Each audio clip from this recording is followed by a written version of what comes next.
Brighton with a chance to go level on. Hey, what's going on, everybody? I hope you guys are doing well. And this Arsenal versus Brighton, a game that we have to win. If we have any admirations of making the top six, these are the type of games that you have to be winning, have to be challenging. And this is going to tell us a lot about ourselves, guys. I'm not going to lie. Let me just nip into the stream just to make sure you guys are doing okay. Give me a shout out. Let me know you guys are watching. Big shout out to everybody. 101 massive in the house.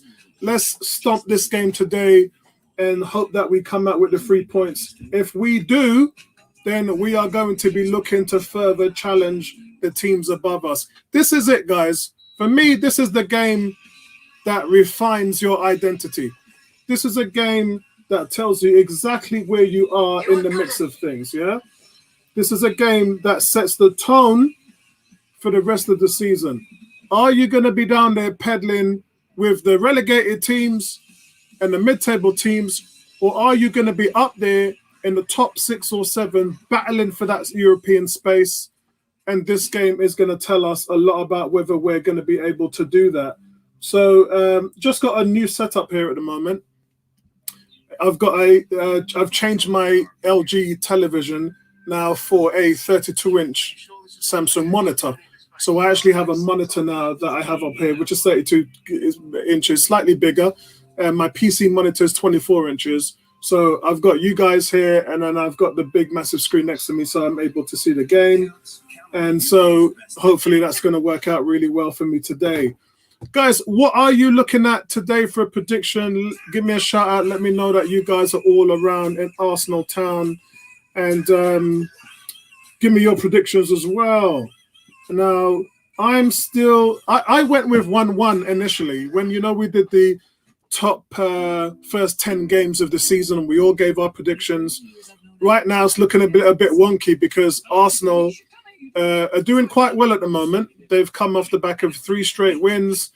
This would be the 4th. This would really define the season. And I said that we were only going to get a maximum of 12 points in the first 10 games. If Arsenal win today, that's the 12 points. That's the 12 points right there. So the team can achieve a better result than I thought that they were going to if they can string some wins together now. Now, big shout out to you, 18. 18 is saying that Arsenal are going to win 2-0. Let me just change the graphic around at the moment. What's going on, Neomis?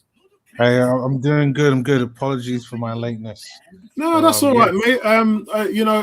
Earliness is just first out the door to talk about the team sheet, because that's not exactly what we can talk about when we're at when the game kicks off. We're not that far from kickoff now. We're 10 minutes. Like to get your options on the team sheet. It's pretty much where everybody thought it should be and where everybody thought it should have been against Spurs. Ramsdale in goal, Tomiyasu, Ben White, Gabriel, and Tierney the back 4. That's a locked back 4. And I actually shouldn't call it a back 4 and not even a back 5. Call it a back 6, because Thomas Partey in a single pivot can move in there and allow a Lokonga a little bit more flexibility, although it is a 2 pivot role team.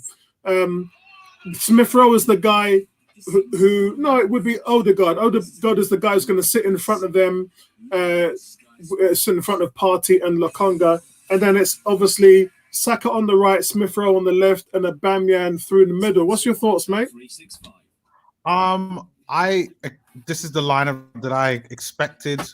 The only one that I thought was a bit of a 50-50 between Lokonga and I would have said Maitland-Niles, just to provide kind of defensive solidity. But I could understand going for Lokonga, and I don't have a problem with that.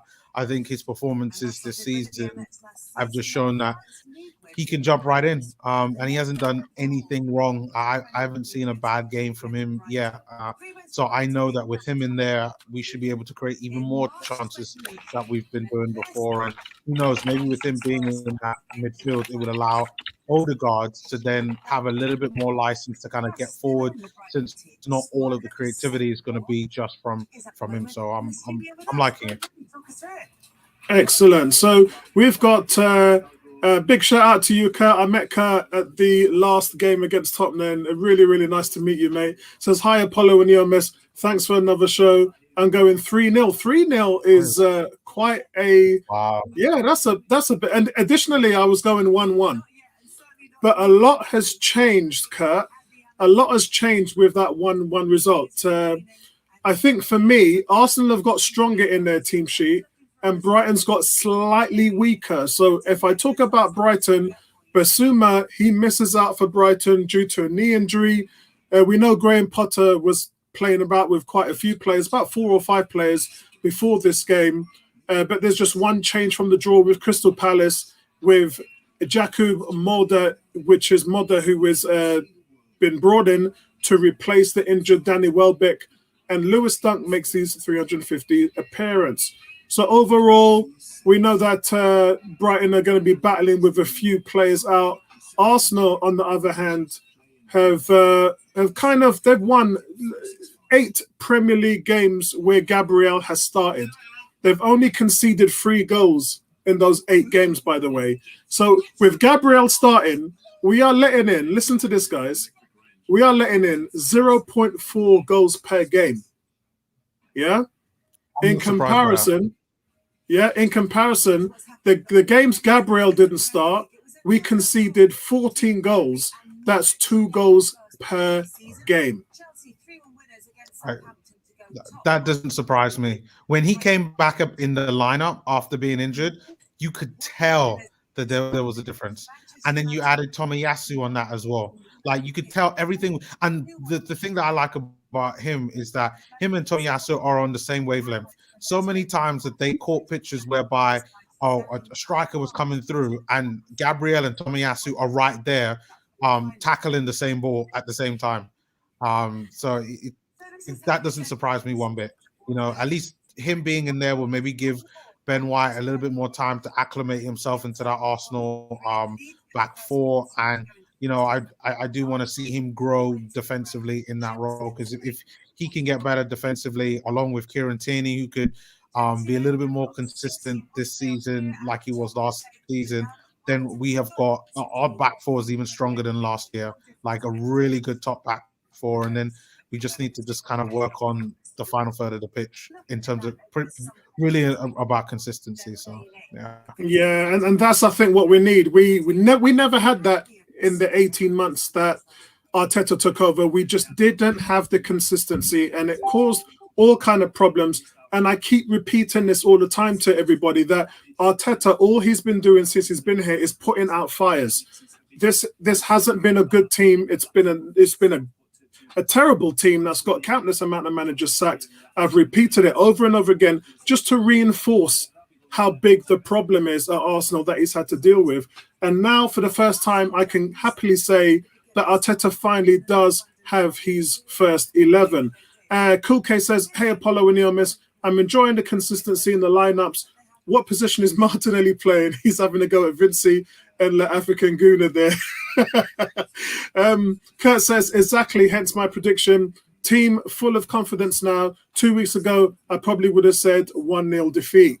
Carlito, big shout out to you, Carlito. Carlito is changed his name now to Carlito El Guna.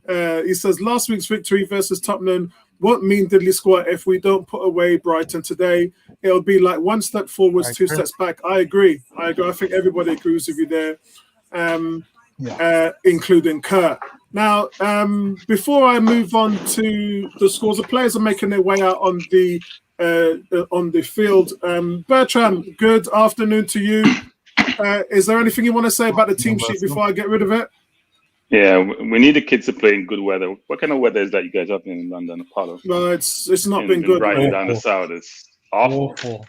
It's Bertram. You know, we had our worst August in 37 years. We ain't seen sun for a long time here. Let me just pull up before the game starts. Let me just pull up the results if you guys didn't see the games earlier on. We've got Man United 1, Everton 1. United can't win a lick. 2 weeks ago, everybody was saying about how they're going to win the league. Ronaldo is here, our God, our savior. No. And you know what, right? Like, I can't understand why they're not in this position. Like, I mean, I put the blame clearly at Solskjaer because they've got premier players. They got so much talent on the bench. Like, but Neomis, you know what I said to Bertram 2 weeks ago. I said when you get a guy like Ronaldo, it can have two effects on your team. It can galvanize your team, or it can have the opposite effect. And what it seems to be is that, look, Ronaldo hit the ground running. He came in, started banging goals in left, right, and center. All the other players thought, oh, this is easy. I don't have to do my work now. Sit back, put my feet up, hands behind my, hands behind my back, just relax and enjoy the success. And it just seems like the tempo was stepped off. Look, I said to you guys earlier on in the forum today, this Man United team right now reminds me of a Frank Lampard pre-Thomas Tuchel team, where he had all the talent and it just wasn't working under the manager. Now we're going to get to find out how good Ole Gunnar Solskjaer is. So it's Burnley 0, Norwich 0, Chelsea 3, Southampton 1, Leeds 1, Watford 0, Wolves 2, Newcastle 1. So that's the results, guys, from the early game.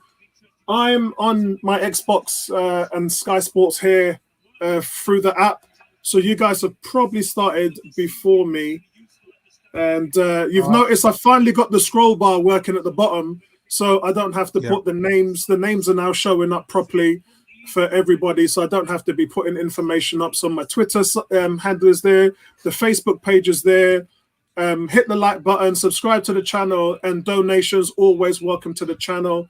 So that's finally got that working after about a year. They've just made it very, very easy for me at the moment. So let's have a look here. A Facebook user who I can't see because he hasn't signed the waiver says, watch out for Trossard. Yeah, Trossard is a decent player, mate. Whoever left that message, big shout out to you. Yeah, he's a decent player. Kurt says, question for you both. Seeing Saliba's good performance, do you think he would get in our starting 11? And if so, replace who? Now, Tony Tony's on the train on the way home. He's had a big event to go to. Yeah, Tony's had a big event to go to today. Big shout out for you, Tony. I'm going to leave this question for you. It says, question for you both. Seeing Saliba's good performance, do you think he would get in our starting 11? And if so, replace who? So hi guys, hope you're well. I'm on my way home, should be home in about 25 minutes. Saliba, I've been watching very closely. I think he's had a very good season so far. Funnily enough, I did mention last week that I was watching the game and he had a bit of a nightmare. They conceded 3 goals for the first time last week, and he had a little bit of a nightmare because he helped give the ball away for the third goal that the team conceded. But in terms of where he would fit compared to the 2 centre-back choices we have currently, I would put him ahead of Ben White currently because his distribution is superb. His distribution is superb. Yeah, Ben White's got the 3rd best distribution in the league last season. Yeah, but I mean, I like Ben White, but I like Saliba even more. I just think he reads the game. He looks so silky in defense. Ooh. But anyway, as you can tell, I can't see the game, so I'm going to leave you guys to commentate. I'll jump on as soon as I get in, and let's go Arsenal. No problem. I'm gonna for you guys that were late and missed what I'd said to Neomis about our defense, a striking change in Arsenal's defense. So I'll talk about it again. Now Arsenal have won the last 8 Premier League games in which Gabriel has started. conceding just 3 goals in those 8 games. That is 0.4 goals per game. In comparison, when Gabriel doesn't play, Arsenal have let in 14 goals, which is 2 goals per game. So that shows you how strong Gabriel is as a starter. So you really just have to find someone to play alongside him. By the way, the game's already kicked off, guys. Jared says, I predict a 2-0 win for Arsenal versus Brighton.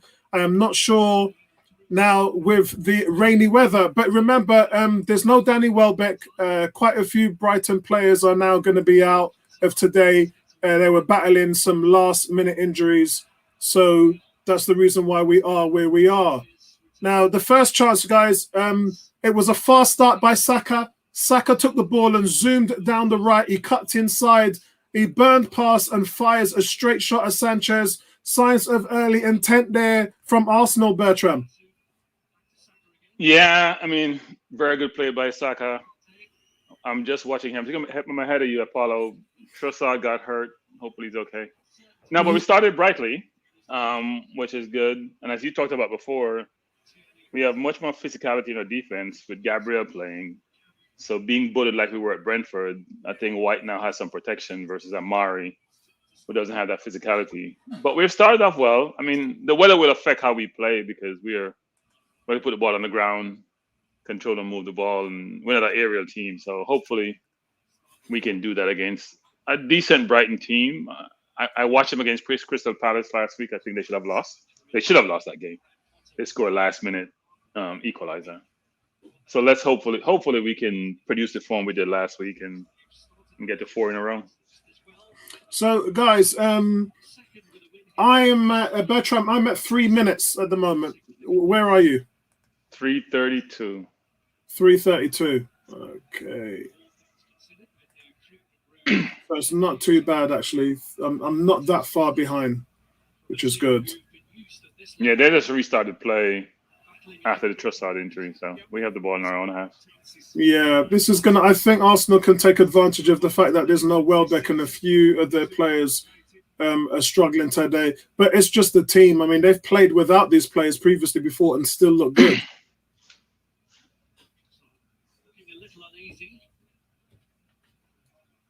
So on my screen, Trossard's just come off the pitch and has been walked down the sidelines. So, yeah, players just resumed on my side. 3 minutes and 50 seconds I am. I don't know whether he's going to be coming back. There's no sign of Trossard coming back on the field at the moment. No, not yet.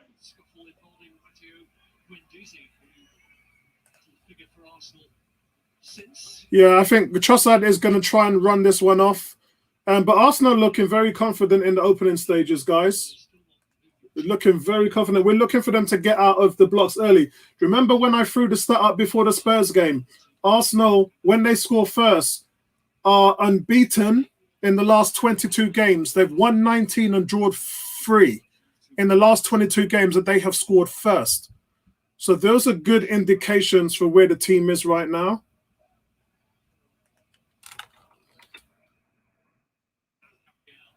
Just looks really confident the way they're pinging the ball around. G says, this will be a tough one. Brighton are in good form, and unlike the rest of last season, will be working hard. A win here is absolutely vital. Agreed. Leomis, give me your thoughts. So far, I think things look pretty even. The way how Graham Potter has the side set up is looked like he's just trying to completely swarm us in midfield and just outnumber us and try to bully us that way. But I think if things keep going like this or a stalemate for the next maybe 20, 30 minutes, then maybe a tweak in the kind of tactics should be done. But so far, I think it's still early days. But yeah, Arsenal moving the ball nicely. Yeah, the weather is looking brutal, man, in Brighton. What on earth is going on down there?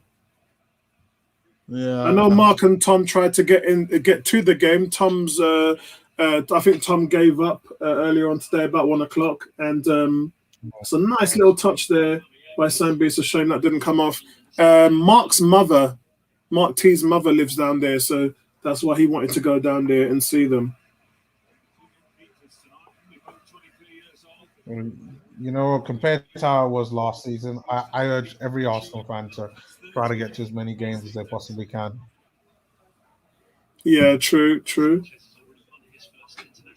Yeah, it looks really, really groggy down there. 6 minutes, 20 seconds gone. 18 says predictions now, guys. Most of us gave the predictions on the sheet that we had. I said 1-1. I'm going to have to stick with that, although I do think we could win this 1-0. Bertram? Yeah. I forgot my prediction was I'm predicting 2-1 Arsenal. 2-1 Arsenal, Neomis? On the sheet, I put it down. I'm as sure. a No, I draw. think I have us to win on the sheet. 1-1. I put it down as a draw, but I think Arsenal could win this 2-1 just because of the form that we're on right now. I think that's the road that they call. G says Brighton 2-1. That's the first time I've seen an Arsenal fan say 2-1. Are you sure you didn't mean Arsenal 2-1 there, mate? Every time this guy gets a chance to troll Jamaica and reggae boys in the USA, I notice he's quiet on that front. I don't even think America's going to make the World Cup, mate. No, they'll make it. They have enough quality. They have some injuries, but they'll make it. Jamaica need to get their act together. Yeah. Also, for all you WSL fans, Aston Villa's just kicked off with Arsenal women. That's 17 minutes gone, and that's 0-0. I mean, I have faith that the Arsenal women will come out with a victory there. Yeah, for real. I wonder. I should actually let me change this. I should actually include the score with this banner. Let me just take it off a little bit as well. Here we are. I like the pressing from Aubameyang. He's maintained that. Yeah, look, I got no problem with Aubameyang. We know what we've got with him. You know, I know we complain about it sometimes, but if we do our part right, he will score goals. Yeah, that's the bottom line. If we're in the last season, we were looking for him to be a creator, and we're just barking up the wrong tree. The fact of the matter is, fix our own shit, tidy up our garden, take care of our laundry, and then Aubameyang will be able to bang in 25, 30 goals a season. And whatever, we're looking for him to play football. And whatever needs to be addressed in the transfer market for strikers will be taken care of next summer. Kurt says Arsenal women will definitely win this afternoon. They're too strong. Yeah, bro, they are way, way strong. I'm worried about Melina though, whether she'll continue playing after this season. But so a goal kick to Arsenal. Ramsdale being forced really to go long because Brighton are just packing up the box there. Turney just played a nice through ball into Xhaka in space. Xhaka very useful. There doesn't seem to be much options up top. Smith Rowe goes wide. Aubameyang's on the left now in the box. And he doesn't know what he's doing with his feet, so he loses the ball. The problem, the reason why that's what we're talking about. We want our forward to be able to do things other than score goals. Yeah, but and I was surprised why Aubameyang was playing wide left there. He should be in the middle, and Smith Rowe should have been on the left. So that was very confusing how they picked the ball up there. The problem is that they're all dropping back because of the amount of players that Brighton have in that midfield.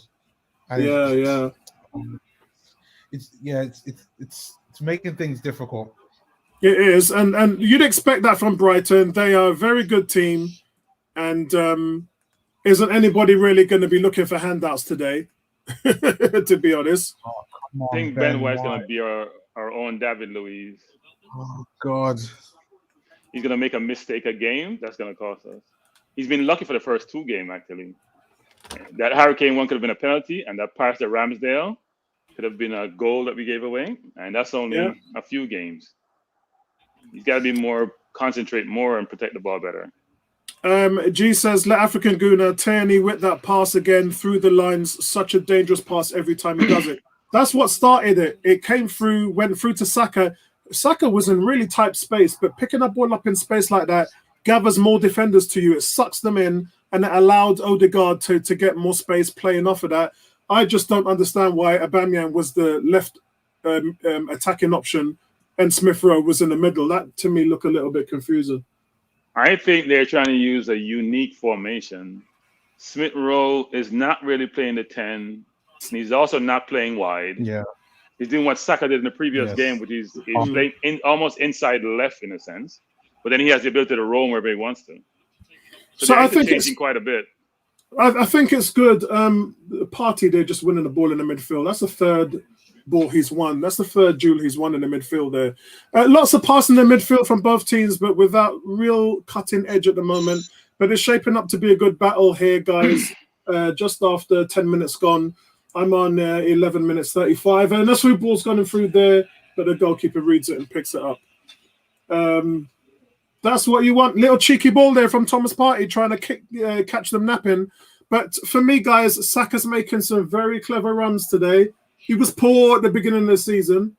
And the last few games, Saka just looks really lively. Sambi then winning the ball now. Sambi just, look, Partey and Sambi in the middle are bare ball winners, you know. Sambi's the perfect midfielder to have in that midfield. The perfect one. His all-round game is very nice. Yeah. Just having Brighton's come forward 3 or 4 times, and Partey has stopped them, and Sambi is they're just taking the ball off them. It's like candy from a baby there in the midfield. And if this carries on, Brighton are going to find it very, very difficult to penetrate this Arsenal defence and midfield, and that's probably why they're loading. But they need to be clever. They've just given the ball away there. I think that was Thomas Partey just gave the ball away. And now Burnley are on the attack. Well, the one thing I've noticed with this Brighton team is that they keep really trying to attack on Arsenal's left side. I think they're trying to expose when Tierney kind of bombs forward, but Gabriel is, being solid and preventing any type of counter-attack. But at some point, they're going to end up trying to go on that right side. Yeah, for real, man, for real. G says, we don't need a thriller today. We just need a 3-pointer. I wish it sounded as easy as you made it, my friend. I wish it sounded as easy as you made it. That was very, very close. Wow. Oh, my God. I just saw that. Very, very close. Can you tell us what happened? No, I'll let you see it for yourself. Who does this come from? I can't even tell who. It's just a 1-2 on the left. We completely get open. This time it comes from Brighton attacking on that left side, on Arsenal's right. Just a moment ago when you don't take away your pleasure, Paul. Yeah, guys, I mean, I'm expecting a tough game today, so this isn't going to be easy. A team like this playing at home who are in form, that's some really good passing there. And looked like Gabriel had Mwepu covered. He had his back into him, so he couldn't do nothing. And Ben White covered up the rear. We need to space out better. We're all over the place. We're not settled down. We're not moving in the right places. I don't know where Smith Rowe is playing. I know where Odegaard is playing. Maybe it's deliberate, but I can't figure it out yet.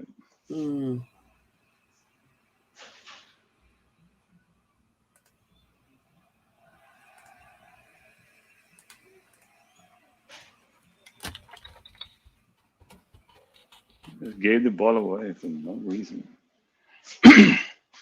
Arsenal forward. There we go.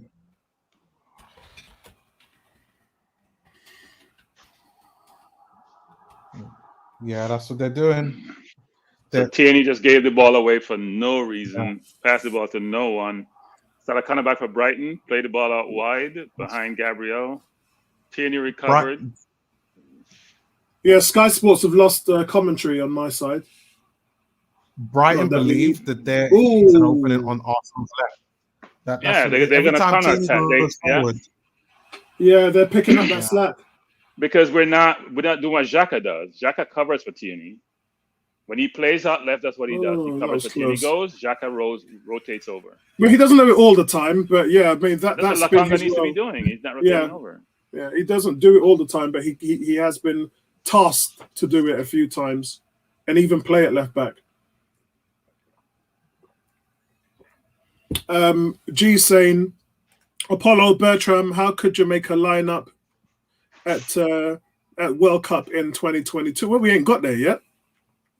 We're trying to figure out the issue between utilizing local-based players or English-born players. A lot of controversy around that. And until they figure that out, they're going to be struggling. Say again, Neomis? You got to go for the English-born ones. Like, they need to stop being petty and just get to a World Cup and then sort everything. Bro, trust me, when I went to Jamaica, that was a whole another issue in itself. But I think they've learned their lesson through it. No, they haven't. They haven't. It's still an issue. The coach doesn't want English-born players, I don't think.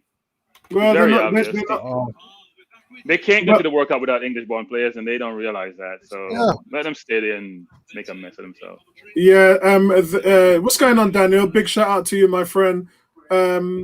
Let me put this up for G. G, if it was me, this is the team that I'd probably go with, in the summer, but there's been a lot of changes now.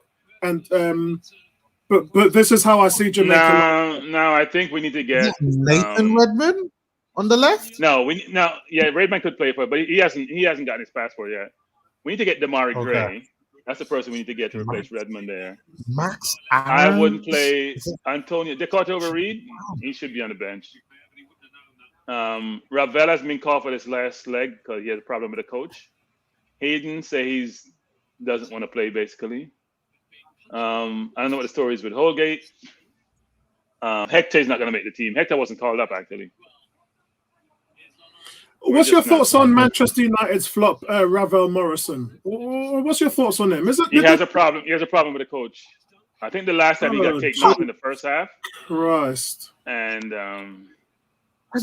as much as the flop as he's happy, been, so they had a big blow up. Yeah, the other guy is Bayer Leverkusen's Leon Bailey. Bailey's the one that's playing for Villa now. Bailey's good. Who actually Man United was in for him. Man United's in for him in the summer. But he's also injury prone, so that's a problem. You just saw Sambi there win the ball again and gave it to Odegaard. Odegaard's not having a good game today. It's 2 or 3 times there that he's just not had these feet underneath the ball. And look, Sambi and Partey are doing their job in the middle. They're winning the ball here. So you'd expect everybody. We're just not being tidy enough in our transition play. It's really frustrating. We're all over the place. It's really frustrating. And Graham Potter is prepared for our high line. So you expect to see some counterplay from them. But it looks like that Potter's prepared for it.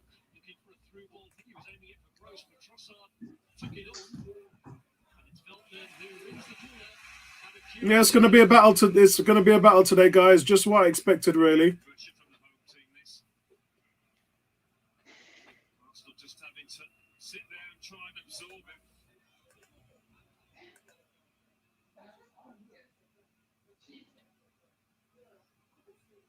Yeah. Why is Odegaard holding him? Don't hold him. You're going to give away a penalty. Yeah, I know. Why are you holding him on the corner? They're trying to take a corner, and Odegaard is holding. I think it's. Oh, no. The ball came in. Ramsdale dropped a duck and almost gave away a goal. And Dunk kicked it out of bounds. He dropped a ball, which is. Yeah, guys, look, it's wet out. Yeah, guys. Yeah, it might be because it's wet. They're taking the corner here now on my screen. I'm sorry, I can't give him that excuse, Apollo. It's a baby ball. Odegaard is. It's a baby ball. Sorry. You can't drop that. I don't care how wet it is. There is nothing there for you to drop that. Oh, Jesus Christ. He did get fouled, though, so they should have called that, actually. He did get fouled. Yeah, I need to see a replay. It doesn't, because you're talking about the second best goalkeeper in the league over the last 2 years coming out of the crosses. Yeah, well, he wasn't there. Right, so what happened? He just dropped it. Here's the replay. Just dropped it. Yeah, I'm listening to Alan Smith, and Alan Smith said the same thing I did. Yeah, well. You should have called it, but he said that Alan Smith said the ball was a bit damp. James, big shout out to you, bro. He said, evening, guys. Evening to you. I hope all is well, my brother. I saw on your Facebook wall some activities last week. You look smart, all up in a suit and everything, looking nice. Big shout out to you. Big shout out to you, James. Yes, so that was a big chance. Brighton looked like they loaded the box, but Alan Smith agrees with me. He could not keep it down, maybe because of the wet conditions that played a part. I don't know, but he should have caught that. He should have caught that. We're not playing well. I don't know what it's. I don't know if it's the weather, but we're not playing well. We're getting bullied. I think it's been a fair game, to be honest. I think we looked good in the first 10 minutes. They have gotten better chances. We haven't done anything in the last 10 minutes. Brighton's come into their own in the last 10 minutes of the game. So I think it's been fairly balanced. But Brighton are playing at home at the moment, and it's really going to be a chess match between any adjustments that the managers make. Arsenal are just not tidy at the moment. They're losing possession of balls. Like right now, they're Xhaka had the ball on his chest, failed to control it, and then lost possession of the ball. Just little silly things like that. We're playing pit type football. We're just kicking the ball any place. It's just a little bit. Maybe sloppy. It's the weather. I'm gonna say maybe it's the weather. It's just a little bit sloppy out there. The ball came down wide. Xhaka tugging the defender, kicked the ball, hit the post, come back in and clear for a throw in. The game is just very scrappy. So close. It's going to be a scrappy game. You can tell. It's going to be a 1-0 to the Arsenal. Yeah. Great work by Xhaka, though. Just relentless. Aubameyang getting a head on it. Square. It's a good header. He couldn't do anything better. He had a defender on him. That was really close. Let me get my breath before I go through what actually just happened there, guys. I know some of you guys haven't got connections of the game yet, and you're dependent on us to give you commentary. It is a little bit of a scrappy game, but I think it's well balanced. As I said, Arsenal really looked good in the first 10 minutes. Brighton have looked good in the last 10 minutes. 23 and a half minutes gone at the moment now. And Arsenal have just hit the post. Xhaka was the one that worked hard, latched onto an over ball, over Burn, and forces a deflected cross that loops over towards the back post. Aubameyang jumps to against Dunk to win it, and it comes off the back of the left post. So yes. Anything could have happened there. Scrappy old game. Before that, Dunk was the guy who blazed over. GK, what's happening, my brother? I hope you're okay. I hope you're doing well, mate. This is a hard watch. I'm sorry, it's a hard watch.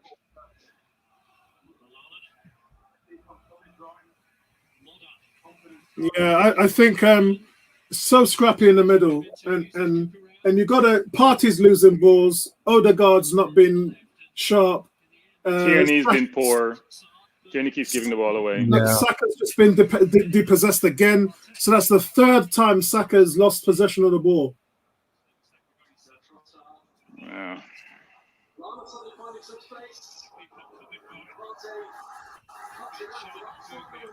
Yeah. GK saying not the same intensity as last week starting out. That's because Brighton's a quality team, and the way that they've set up with 5 in the middle is definitely looking to try and stop our transitional play. In the first 10 minutes, we looked really good, mate. We started to do quite a lot of work, winning the ball in the midfield. But since then, Brighton have slightly found their feet and got on top of the game.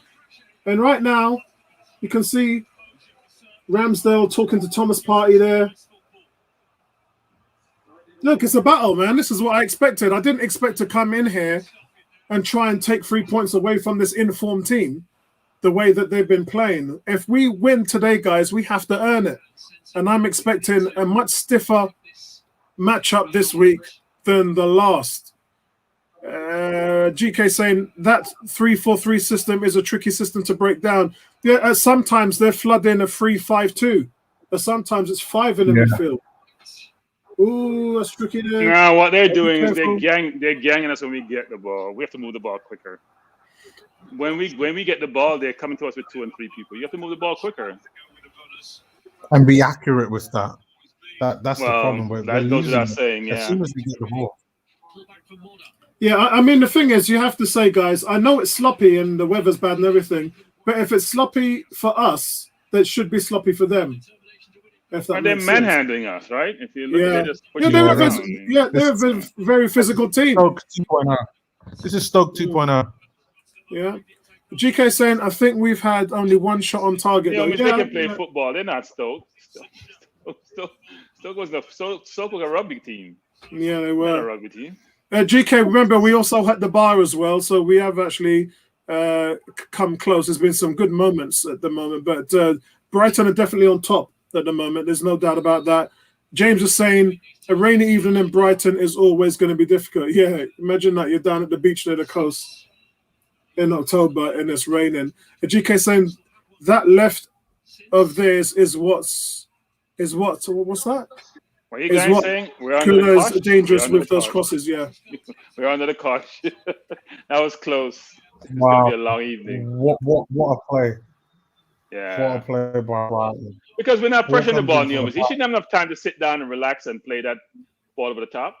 Where's the pressure on him? Was it Adam Yeah. Lallana? Was it just what dinks it over to him? You got too much time to make plays like that. Yeah, look at that. I On mean, top of it's your just- 18. Oh, look at that. That was so close. That You gotta was have the so midfielders close. tracking. You gotta have the midfield runners tracking those runners. That is that's the movement of the right ball back. there from. Ref, that's a foul. So guys, They're not superb calling these there. fouls nowadays. They don't look like Neomis. That was a foul, but they're It not was. calling It it. was. You gotta play. You gotta play through it. Guys, I noticed none of you lot are giving Ben White credit there, so I might as well step in. So Adam Lallana, guys, just makes a fine run down on the right, flicks a great ball across. Trossard goes in with Gabriel, and he dinks the ball over to the penalty, Burn just missed that to the sitter. 6-yard box in front of the goalie, and Ben White is the one that puts him off. Whoa, Justin, it's all Brighton at the moment now, guys. A burn there just heads over the crossbar. It's all Brighton at the moment, but well played by Ben White there. Well defended. Otherwise, that easily would have been Brighton 1-0. The long ball came in. Looked like it just got over Gabriel. Gabriel doesn't normally let those ones go over him. He does jump, but the quality of the cross is what finds Burn. I think the referee looked a bit too But seasoned. Arsenal giving the ball away again. Is that Saka giving the ball away again?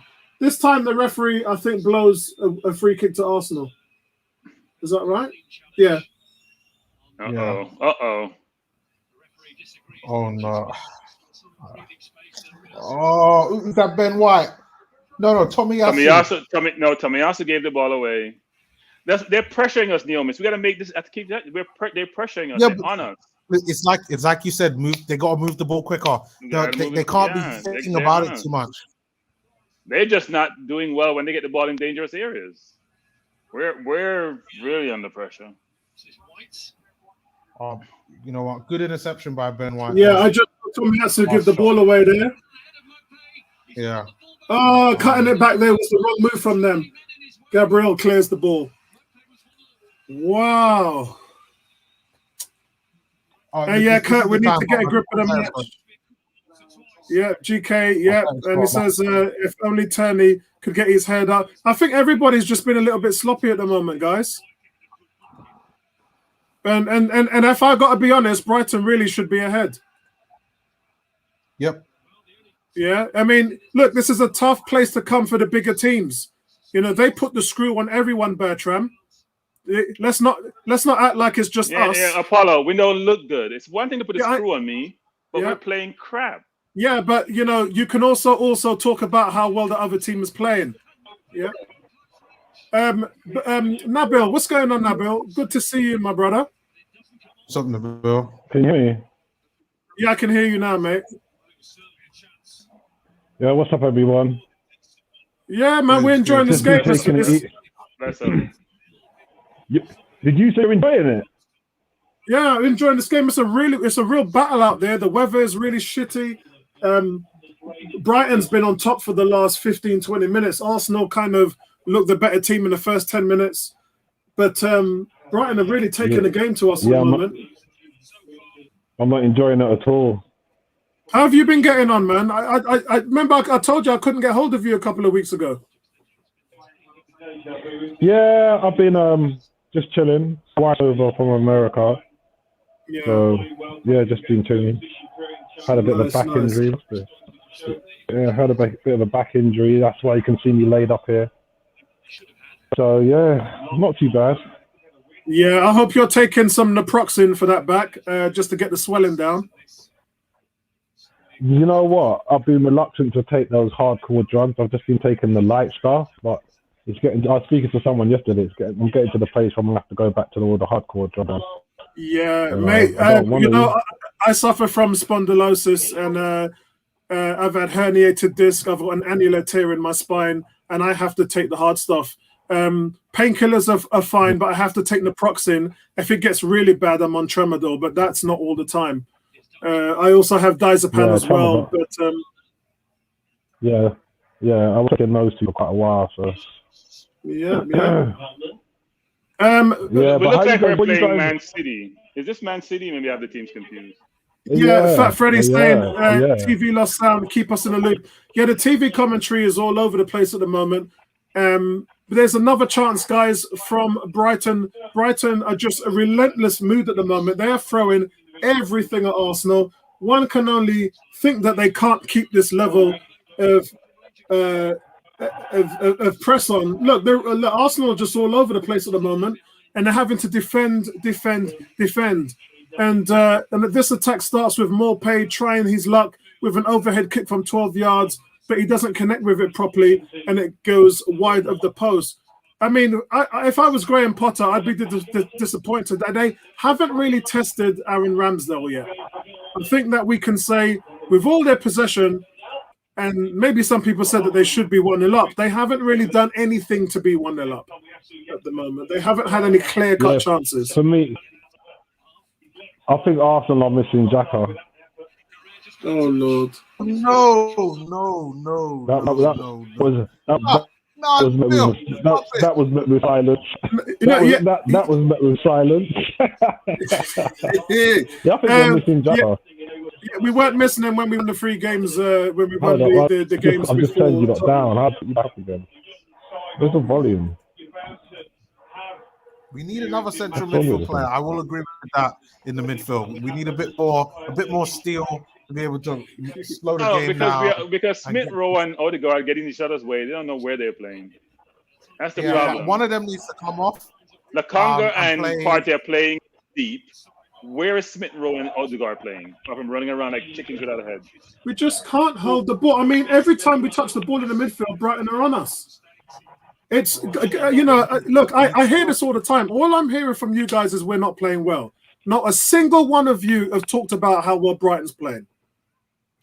Come on, guys. Apollo. I know you guys are more knowledgeable about football than me. Come on. Because one team plays well doesn't mean you can't play well. No, it doesn't. But that doesn't mean. Yeah, but this is a one-way narrative we're listening to. Let's talk about what's going on in the game. Brighton are taking the game to us, and we're struggling to handle it. That's what's happening. No, we're not playing well. I'm sorry. We're not playing well. We're not playing well because of Brighton. No, that's why we're not playing well. Yeah, they're making it. Partey just took a free goal like he normally does. Why is Partey taking free kick? They're making it as uncomfortable for Arsenal as possible, and it's working. It's a good game plan. You remember, guys, this is the 4th game. This is the 4th game that our starting 11 has played together. Tell me something. This Brighton game's played together for years. Tell me something. What's different with Arsenal from the Tottenham game? Brighton is more aggressive. No, they're keeping better possession. They're more aggressive. They're keeping better possession. We're playing at a different time. More. We're playing at a different time. No, Tottenham has no midfield. Shut up. A different time? The weather was better that day. Because I know where you're going on that. Give me a break. The difference is we were playing at home. We were playing against a team that had no momentum and that are all over the place. Their top player don't even want to be there. Against a well-drilled team today, away from home we are playing, and a team that are put in some really good performances this season. Had they had won last week, they would have been top of the league. So Yeah, it's not an easy game today, guys. I think we're missing something in the heart of midfield. GK agrees with you. He agrees with you. He's saying he thinks we need a formation change. And Freddie's saying we are playing away and they need to establish that. Yeah, I agree. We need to understand that home games are not the same as away games. And when teams are coming at us like this, we need to have a plan B. But I'm sorry, guys. This is what good teams do. This is what good teams do. Yeah, I think I would agree with that. It could even break up some play and swing together a couple of passes, but there's something fundamentally missing in the team. That mindset, playing away, playing all of this. There's something different in the cohesiveness of the team, and I think that's what Xhaka brings to the team. Yeah, Xhaka wouldn't be helping today because the fact that he loses the ball. 2 months. Yeah, the fact that Xhaka loses possession more than anybody in the team. The difference in the game is we're that struggling to keep possession right now speaks volumes. The difference in the game is Brighton is aggressive. We don't get any time on the ball. When we don't get time, we can't play football. That's how City plays us. Yeah. That's how Chelsea plays. We don't get time, we can't play. Yeah. I agree with that. And that's why I'm saying every time the ball comes into the midfield, we lose possession. Bertrand, that's a fantastic point. But you see what it is with Xhaka? Because of his little dirtiness, he gets you that time. And he gives you. Look, Xhaka's got the ball. He's fine. And then, look, we're going to lose the ball every single time. We're going to lose the ball every single time in the midfield because when we get the ball, they just crowd us. They're overloading our players. And we're not getting rid of the ball. We're not playing it quickly enough. As Neil missed. I think we're missing Xhaka. I think we are. Lord. I hate to say it, but I hate to say it. Wind up, Apollo. He's just trying to wind up. Oh, he's winding me up. Nabil's just on winding me up now, isn't it? I'm not going for it, Nabil. I don't know. Tamayasu, welcome to the Premier League. You've been having an easy ride so far. Having a rough day today. Yeah, true. Very true. And that being said, Brighton are not a mid-table team like we think they are. They're very good. That's what I'm saying, and they're getting better and better. Their position speaks for themselves. Yeah. No, I said it was going to be a draw today. I'm not changing. You know why this game is the way it is? Because when Brighton get to the top of the 18, they run out of ideas. They get to the top of the 18, they're not even testing Ramsdale, so they're running out of ideas. Yeah. Freddie says, don't agree ever, Nabil. No to shocking Xhaka. And then says, turning out until you get Son for number one love, Xhaka, Nabil. But Xhaka would not be getting bullied. We know that. Fullback. Nobody bullies Xhaka. What are you two? Is this the same? No, I'm not saying Xhaka, but nobody bullies Xhaka. I will admit to that. Hey, Bertram. You know these teams, right? You know these teams, right? And they like you said, like to get aggressive and they like to, put it up us. That's what you need to get back, and that's what Xhaka gives you. That little bit of nastiness. Professional fouls, legally fouls all over. We're not even them. We're not even fouling them. We're not giving them nothing back. Sometimes you need that against these teams like Brighton. So sorry. So where was Xhaka against Brentford, and where was he against Man City and Chelsea? He was playing. Brentford. He was the leader in that team. Wasn't he captain for one of them teams? For one of them games? No, he got red card against. No. He was captain for the Brentford game. I remember. Aubameyang wasn't there. But there was no. He only. Wow! Thomas Partey just went wide. No, he doesn't know where the goal is, Apollo. Don't clap at Thomas Partey. Oh God! He doesn't know where the goal is. There was no Ben White, there was no Gabriel, there was no Tamayasu against Brentford. So look at that. Not a good measure. Yeah, that was close. As Daniel said, Partey's got to do better. Partey has actually been hitting the target of late. Everyone's waiting for that first goal to go in. GK now piling on the banter. Change the narrative, please. We will overcome second. Yeah, I know. I mean, Xhaka has been the bane of our problems for the last 4 years, and everybody thinks he's the first solution. It's just driving me crazy. But guys, that was a good effort. No one is saying. I think Xhaka's been a problem and one of our worst players for a very time. And because of that, when he does do good, you're so fixated on his fitness that you can't see the good. I think that's what happens. Well, that's a foul. I think he played really well against Tottenham. Yeah, it's 41 minutes gone, guys. Our halftime cannot consume enough for Arsenal. Brighton, to be honest, as good as they've looked in the midfield, is as bad as they've looked up front. Too many passes. They can't work the angles in the final third, and they just haven't been clinical. Otherwise, we'd be going into half-time with a Brighton lead. That's not happening right now. And I think, as I said, it can't come soon enough for Arsenal to go back in and reorganize themselves, because at the moment we're just not at the races. Look, when they have the ball deep, how we don't pressure them. They pressure us. How would you rate? So how would you rate Arsenal's first half performance on a mark out of 10? I'd say I'd probably give them a 4. Wow, you're generous. I'd probably give them a 4. What about you, Bertram? 2. Ooh, geez. I'd probably give Brighton. We haven't done anything. I'd probably give we have been Brighton under cosh for the entire game for a team which is a 6.5 or maybe a 7. I'd give Brighton.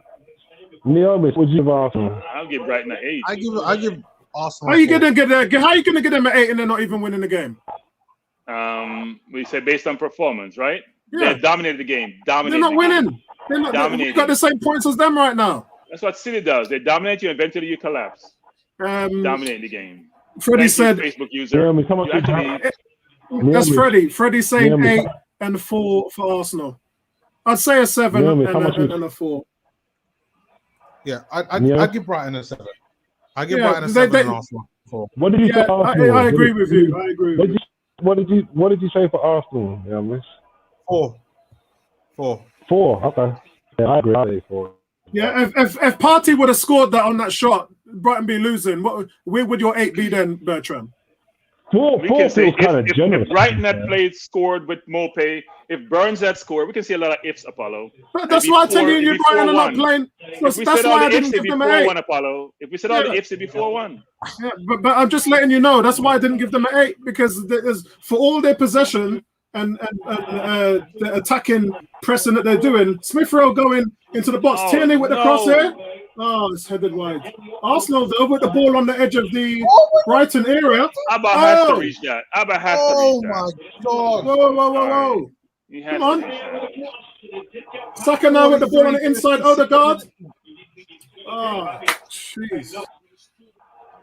Good little spell there from Arsenal. Elmayan's got to anticipate that better. Yeah, Arsenal look like they've got a little bit of fight in them. Smith Rowe picks the ball up on the left. Cross into the middle. Aubameyang thought the defender was going to get it and didn't anticipate that the ball would fall to him. And really, he's got to do better. He's got to do better than that. So with this last spell, I give us a 3. Aubameyang's got to anticipate that the defender's going to miss that and come in behind him and slot that in for 1-0. That's what I'm saying. That's why I haven't given Brighton any more than a 7. I've got another controversial point. Go on. Am I the only one? Am I the only one who thinks that Fiorentini's kind of dropped really badly off his shape? Fiorentini, he doesn't seem to offer nothing on the left, man. All of his crosses are rubbish. Yeah. I've been telling people this for a while, and they keep giving me a hard time. And I laugh and saying, when you cross the ball in the box, I wouldn't go that far. No, look when Smith Rowe crossed the Abba last week. Naomi said, look, Smith Rowe crossed the Abba last week.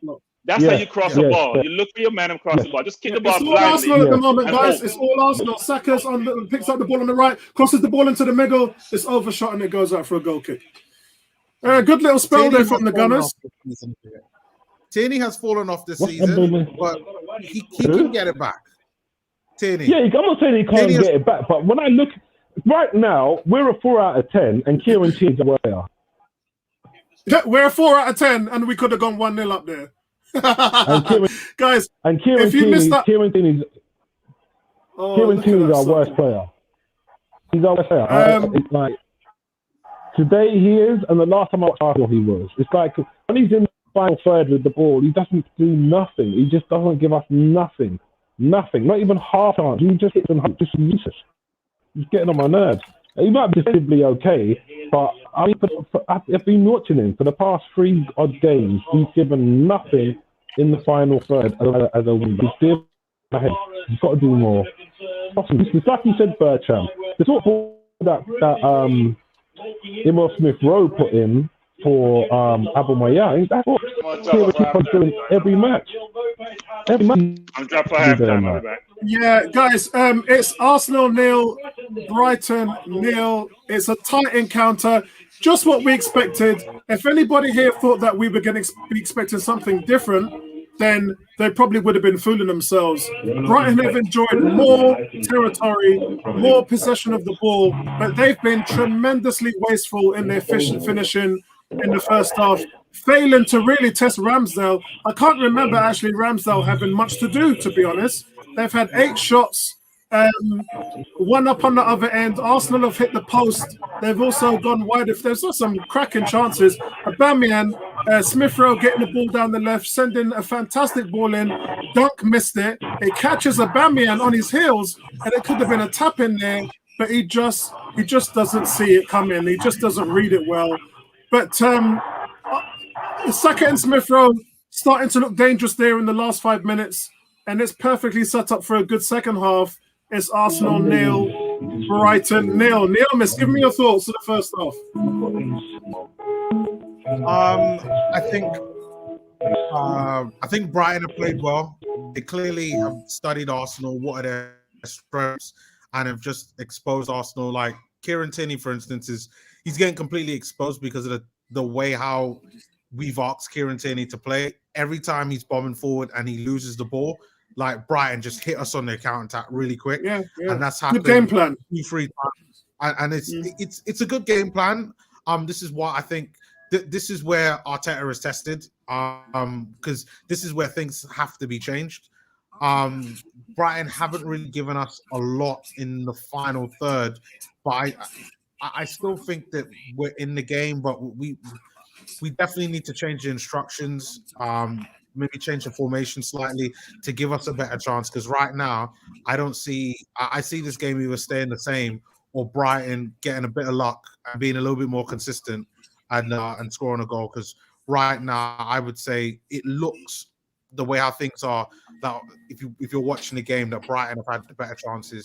But definitely improvements need to be all around. Too many mistakes, losing the ball too much. But I think that there's areas where we could improve if we tweak certain things. Maybe take off Odegaard or Smith Rowe, or if Smith Rowe comes off, then put Odegaard out wide. Bring in a little bit more steel in midfield because I think we're so you'd bring on El Nene or Maitland-Niles. Yes, I think it has to be Maitland-Niles, right? For me, Maitland-Niles, because he gives you a little bit more. Because you could put him in Party to sit and then allow Sambi, who's a little bit more creative, to go forward in that 8, and it would still give us we won't really be outnumbered as much as we are now in that midfield, because that's what's happening. Yeah. We're getting pressed in midfield, completely outnumbered. Brighton hit us on the counter attack, and it's because they're not as clinical. The reason why they haven't kind of put away at least 1 or 2 of these chances that they're having. That's what I would do. But the important thing for us is to get possession, maintain it. Let me hit GK. GK says facts, Nabil. He says last week, but then they score. So Xhaka got the blame. They call it Xhaka taxation. And then he says Apollo has a bias, but it is what it is. Apollo has a bias. Is it just only now you got the memo, bro? Yeah? I don't tolerate rubbish when it comes to players telling the fans to F off, and I certainly don't tolerate the most mistake-prone goalkeeper, the most mistake-prone midfielder in the Premiership leading to goals in the last 4 years. I want him out of the club. So it's nice that you've acknowledged that I have a bias towards Xhaka, but I don't want him here. As simple as that. We've all got our opinions on the players. That's my opinion on Xhaka, and I'm sure everybody knows that. If they don't, welcome to the club. Facebook user, already done that. Freddie says, not fair. Performance is 8 Brighton. Yeah, well, like I said, towards the end of the half, it was Arsenal that looked like the day we're going to go 1-0 up. Kieran says, what's the score? It's 0-0, bro. The rolling score is scrolling at the bottom. Daniel says, we woke up now, but that's halftime. Yeah, it's a shame. I was saying halftime couldn't come soon enough. And then what happens? We start dominating the game looking like we're going to score, and then it's halftime. And I think 10 minutes ago, I mentioned that Brighton are going to have problems keeping up that intensity because they were pressing us really hard. And you can't, as we saw against Tottenham with Arsenal last week, you can't keep that up for the whole game. You can't. And after 65, 70 minutes, Arsenal's legs started to go against Spurs. It allowed Spurs to get back into the game. Arteta didn't change it quickly enough, and that's what impacted that result. Here, Brighton have eight attempts, no shots on target. I'll say that again. Brighton have 8 attempts, no shot on targets. Arsenal have had 4 attempts, had a shot on target, and hit the post. And we're talking about Arsenal 4 out of 10, and Brighton, some of the guys are saying 8 out of 10. Don't translate, does it? They're not utilizing their dominance. And right now, Brighton could easily go 1-0 down to Arsenal. So, yeah, a little bit of a despondent return there from the Gunners. But I'm glad that they ended the half well. Hopefully, Arteta would have seen something in that and make some adjustments. I think G says, Tierney's been the worst player and Xhaka's our best. What is going on with Nabil? Excuse me, what have you done with our Nabil? He was just having a dig there. A Facebook user, Fred, says, not a game to have an opinion which makes Arsenal look good at all. Brighton have shot their load. Yeah, hopefully, and we will have to start to grind and pick up a win. Yeah, exactly what I was saying, Freddie. It looks like towards the end of the half that Brighton's legs were starting to wane a little bit. Arsenal, which haven't really been doing much for a good half an hour in the game, finally started to find some space in the midfield because every time they got the ball in the midfield, they lost it. All it meant was that they string 3 or 4 passes together, and that changes the perception of the midfield. It makes Brighton, because if Brighton are rushing and pressing, they're bringing bodies to a player. All Arsenal have to do is find a good option and they can break that press. And they weren't doing that for a very long time in the game, which gave Brighton an advantage. Arsenal started doing that. They started being more tidy with their passing, try to find the better options. One-touch passing, as we would say, get rid of the ball quickly and move the ball quickly. And once they started doing that, Arsenal started finding their feet. Kurt says, okay, my score prediction at the start it was with my heart. Now he's saying 1-1. Yeah, I've said 1-1. GK says goalkeeper again. D, big shout out to you, D. D says the team is getting prepped and Arteta is doing nothing. Well, as I said, I think we can all analyze what happened in the first half, and we were definitely stronger at the end of it. We could have easily been 1-0 up in the first half, guys. Make no bones about it. As I said, the biggest thing from that half is that they didn't even test Aaron Ramsdale once. Neomis, they didn't test him once. You know what it is, right? I think it's more about if Arsenal had the amount of chances that Brighton had, I think Arsenal would have scored more. And I think that's the reason why everybody feels that way. But to be honest, the same thing, like Brighton in the final third, just in my opinion, just aren't as good as Arsenal to be able to put those chances away. But like for me, I feel like you cannot rely on just Brighton being bad at putting these chances away. This is where we've got to take the game. Like if we score first, like you said at the start, if we score first, I think we'll win. And I think if we score first, we prevent Potter from doing this ridiculous formation whereby we know what they're going to do. They're going to sit back, then a camp, and just try to hit us on the counter attack. So if we score first, chances are we'll let them attack. It'll be a nice flowing game. And then it'll probably be like a 2-1 victory Arsenal or just a 1-0. Yeah, and look, I mean, this is crazy right now. Let's go back to some of the comments from them guys and see what they're saying. Eric says Sambi's not performing. None of them are performing. Yeah, let's not single out players here. I don't think any one of them is playing well. And as soon as Smith Rowe and Saka started to maintain, because every time they got the ball, they lost it. As soon as they started maintaining possession, the whole midfield looked like a different outfit, and the team started playing well. So everybody wasn't playing up to par. GK says, I've been noticed you just don't want to give the benefit of the doubt. I've been caught on.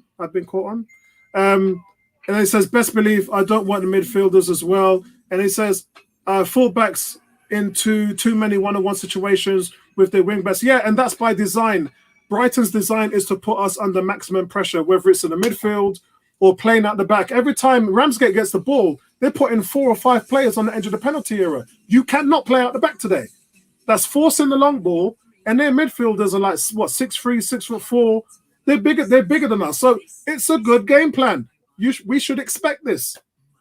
This is a team that if they won last week, they would have been top of the league.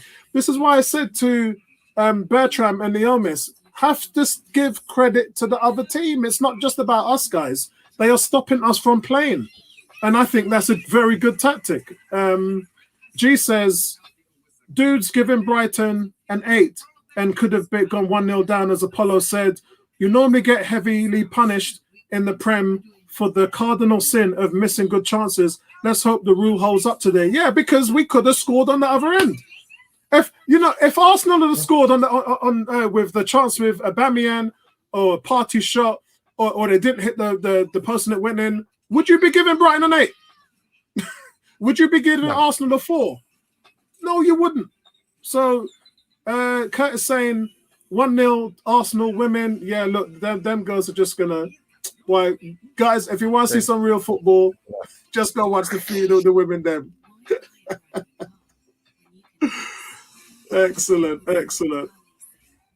So Neomis, I think Smith. I think Maitland-Niles would definitely be a good option. I think that Aubameyang and Odegaard, especially Odegaard's been nowhere today. Yeah, somebody has to come off. In that, obviously it can't be Aubameyang, but it has to be Smith Rowe, Saka, or Odegaard that has to come off for Maitland-Niles. That central midfield needs a little bit more steel, and with Sambi in there, I think with him it's enough to give you that more creativity, and that's where the decision with Arteta is going to have to make. Chances are, I believe he'll probably go for Smith Rowe, because I know like Odegaard's his favorite, and that's his guy. But yeah, I personally go with Odegaard because I just think the transition right now, he's the key to the transition, and that's just not happening. And Brighton are playing well to kind of stop that from even having to play. So yeah, I hope he makes some changes at halftime. If he does, then then we've got a real game for the next 45 minutes. Yeah. Guys, GK says, I didn't know the women signed Tobin Elf. Their recruitment team is on another level compared to ours. Yeah, I mean, but when you look at our medical team now, yeah, Arsenal don't really have that much injuries outside of the one they had last week. We literally have a full team to choose from. And that's a good... And when has that ever been the case at Arsenal? Yeah, give Arsenal some credit, guys. Give them some credit. I think they deserve it. G says, hardly an agenda against Xhaka, is it? Apollo talked about us winning all those games without him. When he was in there, we lost 3 games. Some of the fans' comments are bonkers. Yeah, that's what I've been... Oh, my God, that's what I've been... You know what? I button my lip. Yeah, I stay quiet and I move on. Like I said to you guys, when we lost those first 3 games, all the fans and my panel members was just losing their shit. They were losing it. And I sat back and I just didn't say nothing. I just stayed quiet because I was saying to everybody, guys, we got 9 players out. What do you expect? And I said, wait for Norwich. Yeah, that's when we'll actually see our team. And since we've had our team, we've been playing well. It's just one of those things, guys. Everybody likes to follow the narrative. It's almost like, like I said, it's almost like they're trolling us. I think that's what it is. I think this whole Xhaka thing, I think it's just trolling. And I kind of see past all of that. So I don't really get involved, to be honest. And like I said, I've boycotted the players, so I don't even need to do anything, to be honest. Yeah. I'm living my best life right now, so I don't even have to do anything. I don't allow myself to get stressed out by it. Yeah, I don't. I just move on. G says, we'll see how long Partey lasts before I comment. I thought Partey and Sambi started the game okay, winning the balls that they were, but I thought that they were really struggling under the weight of what Brighton were doing in the midfield. The players are on the pitch, guys, for the second half. So I see people warming up. I see Pepe, like I said, and Nathan Mount. Is he trying to encourage the team to play better? He's not making any changes. He's like Wenger. He makes changes after 70 minutes. He has to make changes. I think so. Has to. He's not making any changes. You have seen Arteta. Maybe give him after 10 minutes. Maybe they need to warm up. He wants him to warm up to encourage the guys to play better. That's what he's doing. It's a psychological move. Yeah, I think Bertram's right. I would agree with that. He said, take off Odegaard, bring on Lacazette, take off Xhaka, bring on Martinelli, go full gusto, and depending on the game after 70 minutes. Yeah, because remember, Brighton don't have the bench, guys. They've got Lamptey. He's not 100% fit. Yeah, they've got a lot of guys who probably should have been. Welbeck's not fit. He ain't playing today. G says, Bertram, Lokonga and Odegaard been very passive, particularly Lokonga. Odegaard's passivity is odd considering his work rate. Gabriel and Smith-Rowe have been the ones battling and turning up so far. I think Maitland-Niles needs to come on in this game. It's a gamble because he has careless moments. Maitland-Niles has careless moments, but he's more engaged in one-on-one duels, and we kind of need that right now. That's a fair point, bro. I just see us strolling. I see them being very aggressive, physical, playing, and I just see us playing on normal way we play with not the sense of urgency we need to. And the weather is not helping us. We're a young team, we're not the most physical team, so the weather is not helping us.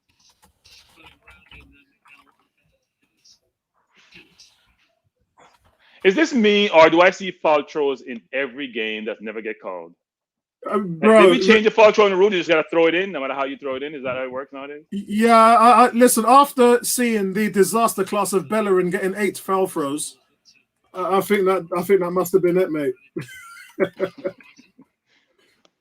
Boy, I've never seen that before in my life with him. It's just crazy. At that level, you get paid that amount of money.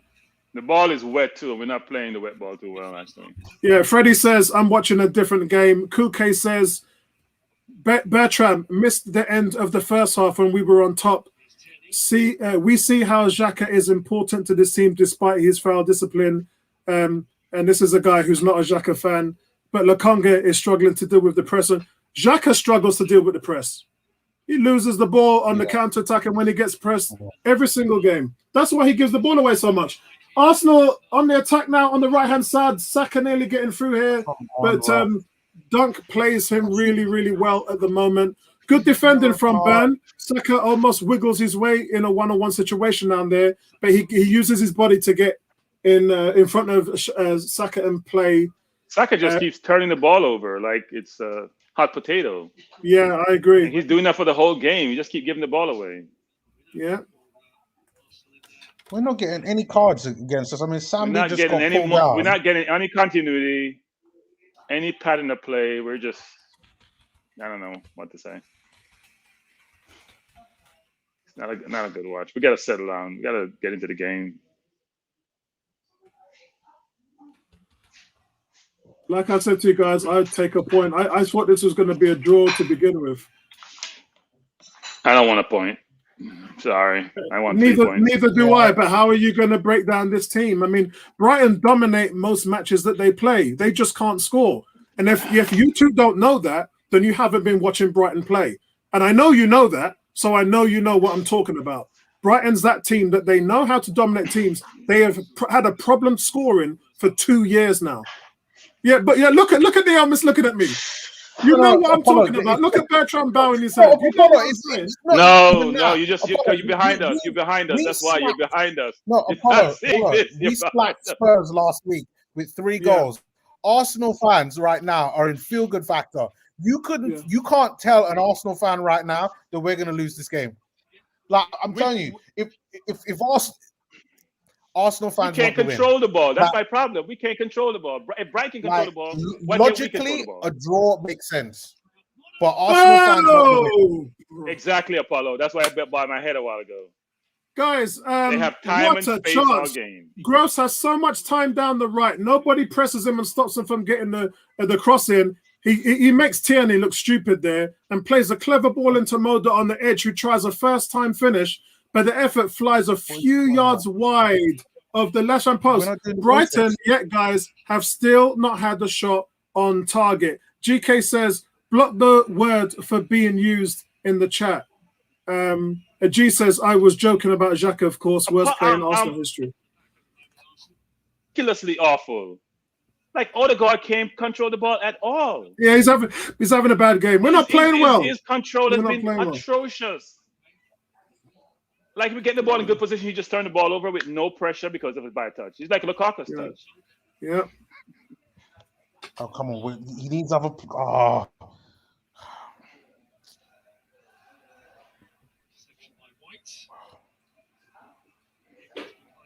Brighton is playing well, though, so give them some credit. They're pressuring us. When we get the ball in certain positions, they're attacking us. But we have to play better. We got to do better in controlling the ball. Our first touch has just been awful. Right, hold on, guys. I'll be back in a second. My wife is just calling me. I'll be back in a second. Okay. All right. We're playing the ball around a little bit. Play it back to Xhaka. Ball progress to Aubameyang, who turns it over as usual because he doesn't play football. He just tries to score. He just gave the ally goes to the opponent. I hate to be this negative, but it's a hard watch. No, set the ball down, play the ball to each other. We can't keep doing this for this game. I know what you mean. And the game is here for the taking. Because Brighton is not putting the ball on target when they get closer to our area. They're being very wasteful. We have to punish them for being wasteful. We probably just need a little bit of luck. Like Arteta has to change things. He has to change. Like, if that's not what he does. That's not what he does. No, he has to, because sooner or later, it will come for Brighton, because they've had more opportunities, in my opinion, to put this game away or to score a goal at least. Yeah. Come on, Lokonga. Give the ball to Tierney wide. He's open. Give him the ball.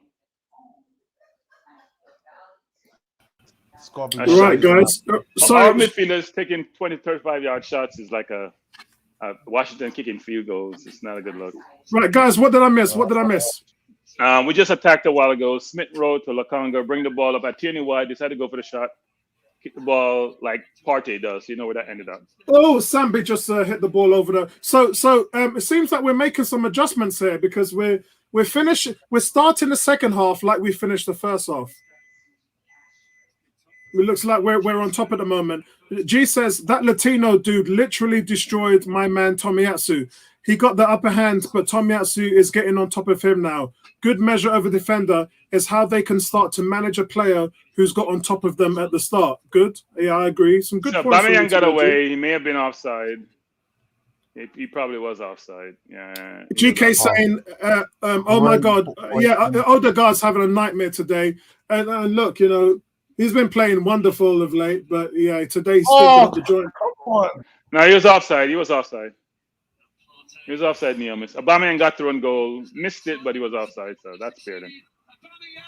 Oh, Jesus Christ. What the hell? No, he's offside. If he was more confident, he would have finessed that in the top corner and still be caught. Like, why has he got to go around? Yeah, well, was he offside, though? Yeah, he's offside. Yeah, he's clear. He's clear offside. All right. Neomis, you can fix your face now. It wouldn't have counted. Daniel's saying, we need to fight our way into the box and get a bit. Bro, look, I think if we can just take care of the ball position in midfield, I think we got this. Brighton can't score. They can't score, man. 18 is saying good. 18 is saying good point about Brighton Apollo. They're tough, but they can't score. That's exactly what I said to Bertram and Neomis. We've weathered the storm, really. We've weathered the storm. They couldn't keep that intensity up because they were coming at us. They were pressing. They were sitting on the penalty area. They were doing everything. GK says Cucurella he's talking about, that's the guy that he was talking about who was giving Tomiyasu some love. He's been destroying Tomiyasu, although I feel he has been one of the few better players winning the ball. True. Brighton still, guys, have yet to have a shot on target. Okay. So I see on the sidelines, it looks like El Nene is on the sidelines. Looks like he's warming up. So my guess is that in another 5 to 10 minutes, I expect to see El Nene in this midfield for someone. Yeah, true. Why Tierney keep the ball away? If anybody should come up, it's Tierney should come out. Bertram, none of them are playing well at the moment. But Tierney has been exceptionally awful. Bertram, you name me one player who's playing well. Probably Gabriel. Smith Rowe has been fine. Smith Rowe has been okay. I thought he's been lackadaisical. He losing the ball as much as Saka. Tierney's the one giving the ball away. You're a defender. I want to see what his turnover rate is in this game. The free kick to Brighton, it was taken out by, what is Tierney doing giving the ball away? Not a situation. Exactly. You see what I just saw. Jesus Christ. We're just... Yeah. Luckily, Brighton has no clue when they get outside the 18 about what they're doing. Yeah, agreed. They're clueless outside the 18. Yeah. Right outside the 18, they just, okay, we have won, so let's turn back and go defend. Kuke says they simply don't want us through the middle, and that's the key to it, I feel. Get past their numbers. Wide, Apollo. If they don't want you through the middle, you go wide. Yeah, I agree. Yep. GK says Sambi Odegaard off. Oh, is that right? Bertram, you're ahead of me. Is that right? No, he's coming off. Sambi and Odegaard? No change has been made. I don't know. That's what GK... Oh, maybe that's what GK is hoping for. Oh, no. Brighton, guys, again, another shot. Lovely play from Trossard. One flick to Moda around the corner from 20 yards out. But again, the final shot is not on target. Yeah. Has Saka beaten anybody today? Like, I would take Saka off, actually. I think he's been wasteful. I'll put on Pepe for Saka. Saka has lost possession 12 times in this game. Saka has been a turnover king. Like, he's being beyond awful. 12 times, and we're in the 56th minute. So and you know what? Smith Rowe has lost it twice. Smith Rowe has lost it twice compared to 12. I told you Smith Rowe has been better. Saka has just been turning the ball over. Kuke said, Neomis, away games going to be tough with a young core. Agreed. GK said, I'm saying I'd take them off. Yeah, I hear you, bro. I would probably agree.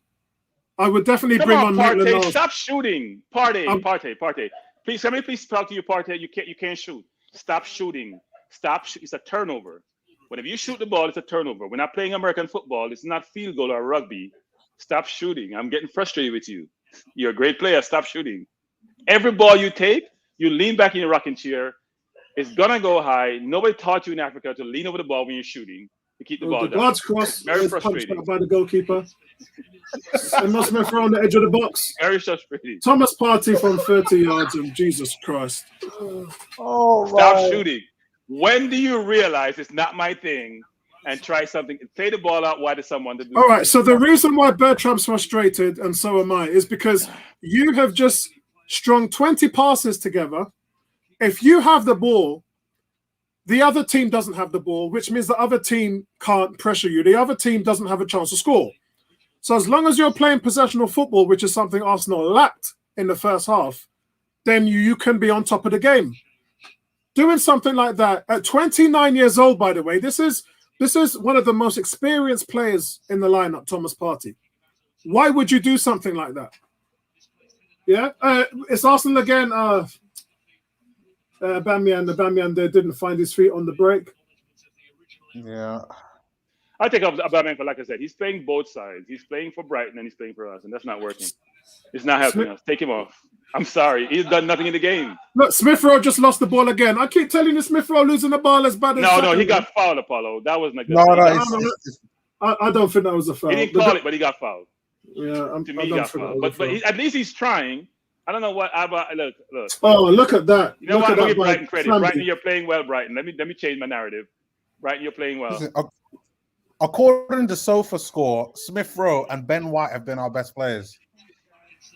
Yeah, that doesn't I surprise know me. Ben White is good at because he hasn't been touching the ball or in a position to do anything. But Smith Rowe at least been trying. We see that. Yeah, Ben White It's his stopped that passing, goal Ben from White. going in the 20th minute when he played and across the clearances he's across. got. Yeah.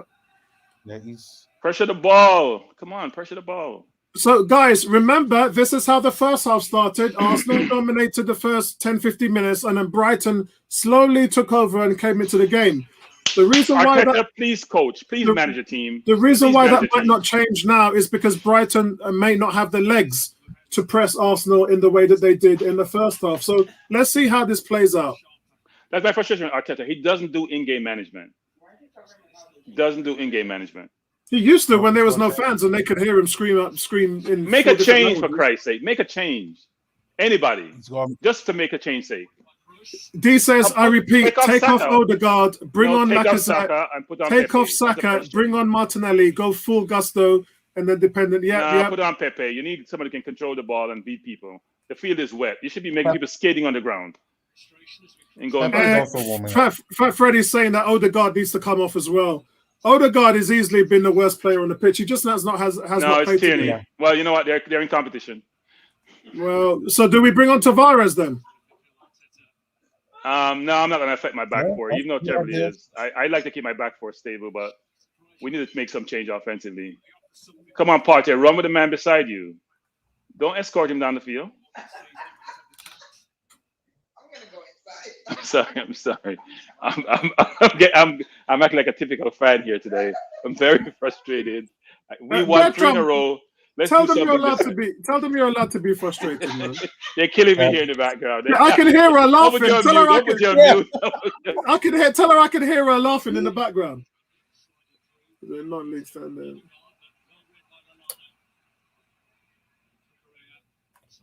Even Tomoyatsu is not having a good game. When that happens, you know things are not good. Yeah, well, no, I did say he was starting to get on top of the left winger.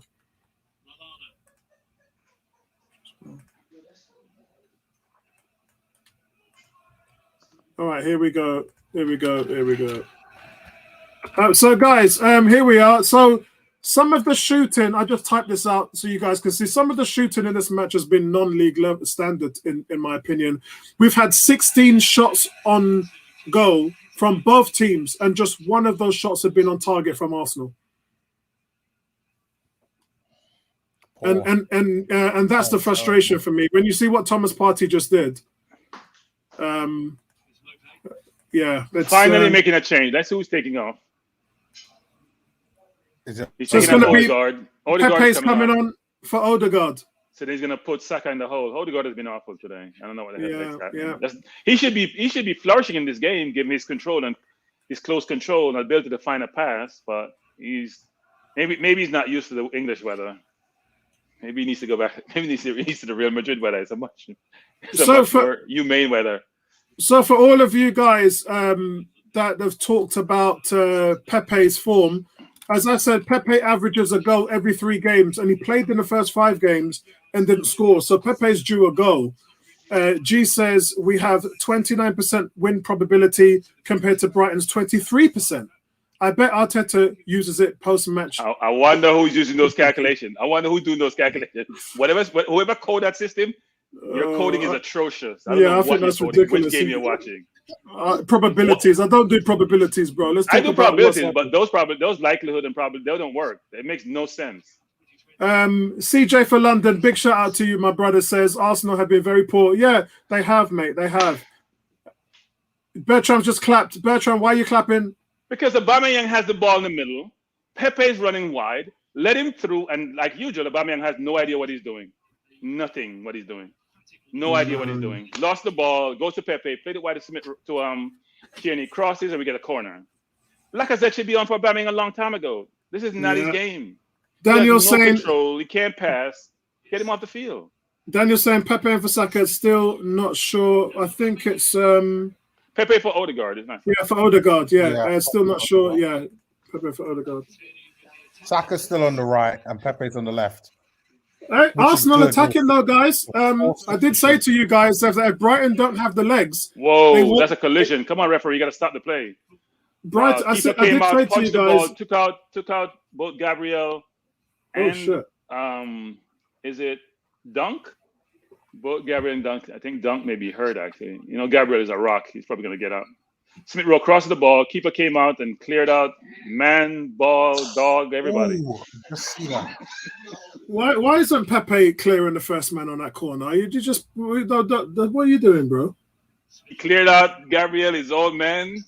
He was clearing out the goalpost. Yeah. He just clearing everything out of his area. Yeah, I It was a saw poor punch that. too because he punched the ball low. He should be punching the ball high. Yeah.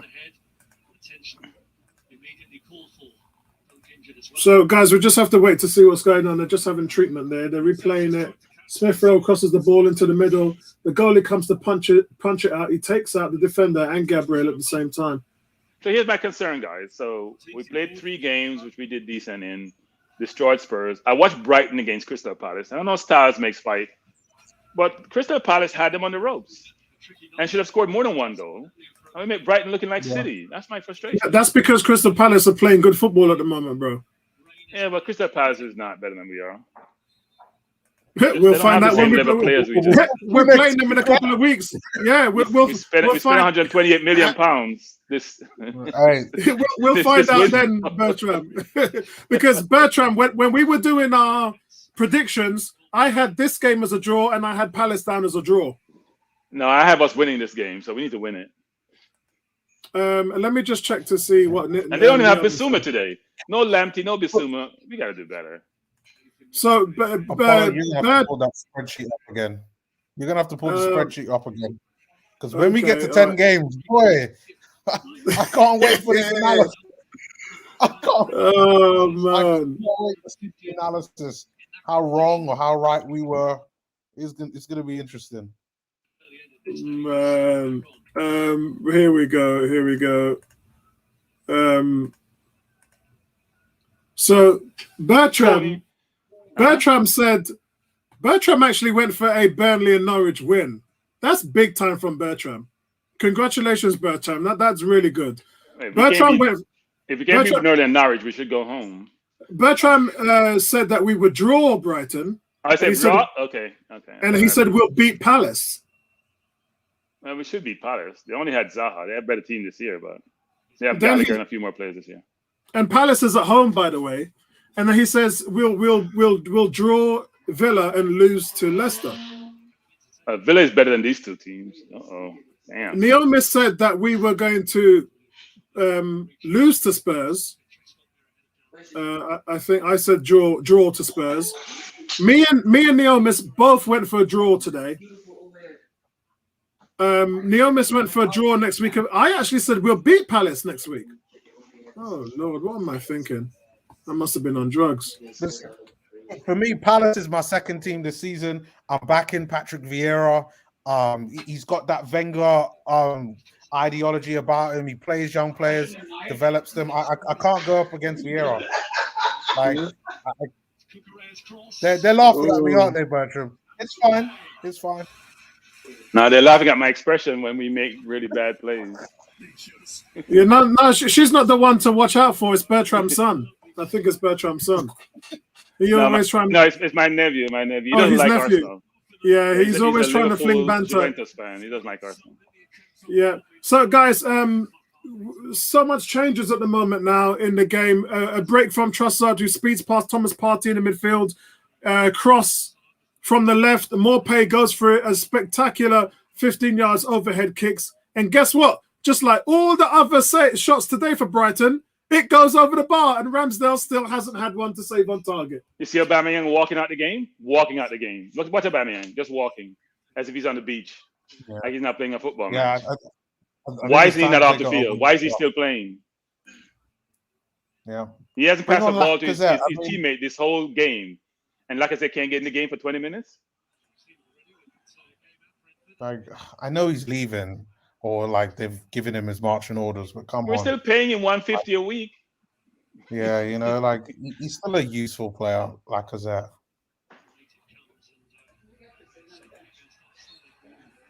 At least he'll be able to hold the ball up and slow the game down, given our midfield runners and bring people into play, right? Good control, comfortable on the ball, go work hard too, gonna put a shift in. Yeah, yeah.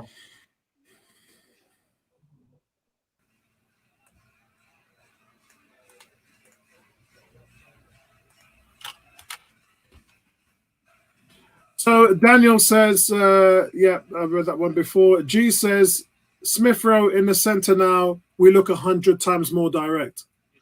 Kuke says, sometimes I can't believe a world-class striker like Uber needs 2 to 3 touches to sort himself out. Bertrand's been saying that for a while now. We're playing back, what I call backs and forward. They pressure us, we kick the ball out. They're pressing us now. We're not playing the ball through the midfield anymore. And they're still pressuring us. They're pressuring us. Gabriel tried to beat the press with a 40-yard pass and then loses possession. Come on, that ball was to anybody. That was anybody's ball. That wasn't to Pepe.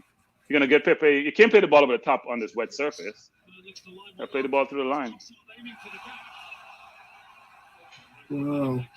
Kurt's saying it's 2-0 now to Arsenal women. We just need a goal today, man. I think this one's good. If this finishes, VAR for handball. No, we're good. We're good. Okay, no right. Move his hand. No penalty. No penalty. That was Trossard. He tries his luck from outside the area, but it's deflected on Saka's hand, but it was purely accidental. They're not giving it for that.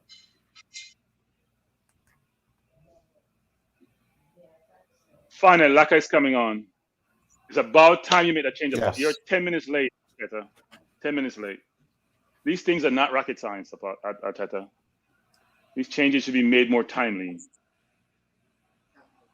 Yeah, what I don't like about it is Wenger was clockwork on 70 minutes, and what you going to do? You're going to do the same damn thing. Yep. like 45 minutes isn't enough to assess the player and how he's playing. 45 is not enough. I need 70 every single game. Yeah. I don't know what the magic is about 70 for Wenger or for Arteta. If you look at the touch map. So Lacazette's going to take the captain armband then, yeah? Yeah. I'm not sure. Well, Xhaka is not there, so yeah. Jesus Christ, this is. He would have given it to Xhaka. I tell you what, you want it. Sometimes the way my wife looks at me when I walk off the stream, then they're trying it with you again with Xhaka today, aren't they? Well, Xhaka, he wouldn't be the captain if he was on the field. I think Xhaka would be putting a foot in. Neomis, I say to her, water off a duck's ass. Yeah. All this Xhaka stuff, man, water off a duck's ass. Now, but who's marking Dunk? Dunk is about 6'4". Shouldn't it be a Mark Gabriel? Who are you marking, Gabriel? I mean, show some sense in the area. Brighton continue to push forward to try and get this win, and Arsenal 20 minutes to try and nick this one in the bud. What if Arsenal win? If Arsenal can win this, man? Oh, that was close. If the Gooners can win today, man. Keep climbing up that table. They surprise me even more if they win it. But hey, come do it. Please prove me wrong. Yeah, I mean, look, it's all about climbing up the table. We were 10th. Yeah. If the game finishes now, Arsenal go up to 9th. If we win, we go up to 7th. Or 8th. Actually, I think it's 8th. We go up to 8th. No, I tell a lie. It's 7th. We go up to 7th. That's how crucial this is right now. It's nice putting a few wins together, but can you continually compete and win games like this that you're not supposed to win? Because this is a game, but by all accounts, that I said Arsenal couldn't win. Arsenal couldn't win this game. Brighton was a team that done a double over them before, and they played well. They beat them last season, but this Brighton team's much better. And there's no way Arsenal were the favourites to win this game, in my opinion. That's why I saw it as a draw. Hope Gabriel is not hurt, but at least he's rolling around. Oh, God, no. Mope just put one on him. Yeah. Well, he took out Bernd Leno, didn't he? It's not a good tackle. He took out Bernd Leno for 6 months. If me as a defender, I'm putting one on him before the game is over. If I'm Gabriel, I'm putting one on him before the game is over. What? Just because of what happened with Bernd Leno? No. What he just did with Gabriel. Mope does that sometimes. He gets away with his nonsense. He's a dirty player. No, Leno, I don't think Leno was a dirty player. I think he was just going for the ball. It's just unfortunate that he got hurt. Well, Mopé got booked for that, Bertram. You can see Yeah, what no, he's he doing. deserved Look, it. So he's gone in late. He's gone in late to the back. see that? That's what you do. The bad pass, like I said. But like I said, at least can turn on the ball when he gets it. At least he can hold it up. That was a bad pass that he made. So yellow card for Mopé, guys, for a late tackle on Gabriel. Brighton looking to continually push forward. Brighton can't score a lick right now, man. And Arsenal have to. Brilliant maintain. ball. Go on, Smith Rowe. Go on, Smith Rowe. Where are you? Where are you? Oh, brilliant ball. Bertrand was so far ahead right now. Tomiyasu through the line to get. I think I'm back with a goalkeeper. One-time pass from Partey Smith Rowe. Breakaway, 1-on-1 defender. Defender did well and pushed him wide. Keeper made a good save. Try to go between his legs. Like I said, came on the field and changing the game. That's when you have a center forward who can hold the ball up, lay it off his teammate to allow them to flourish. What a ball there for Smith Rowe through on goal. All you got to do is square it. Oh, right, okay. That's another shot. That's a shot on the target. Okay, guys, so there's been 2 shots on target in this game. And guess where they've come from, Bertram? Both from Arsenal. Yeah. Should have done. I thought he should have hit him early there. He should have hit him early, yeah. He should have. He should have looked up, but Saka had a tap in. It's a tough situation. Saka had a tap in there. Wasn't that a handball? I thought it was. Let me just see this again. Saka had a tap in. It wasn't. Was it Saka or was that Pepe? I thought it was Pepe. It was Saka. Saka had a tap in. Saka was running alongside him. Oh, okay.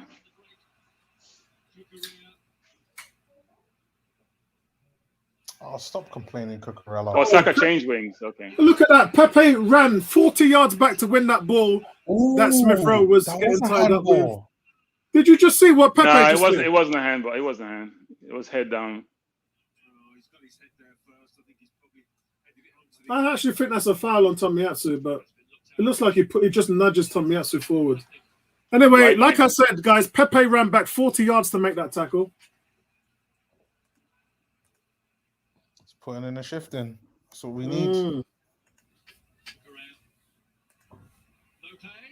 What's happened to Tony? Another shot from Brighton, another one off target.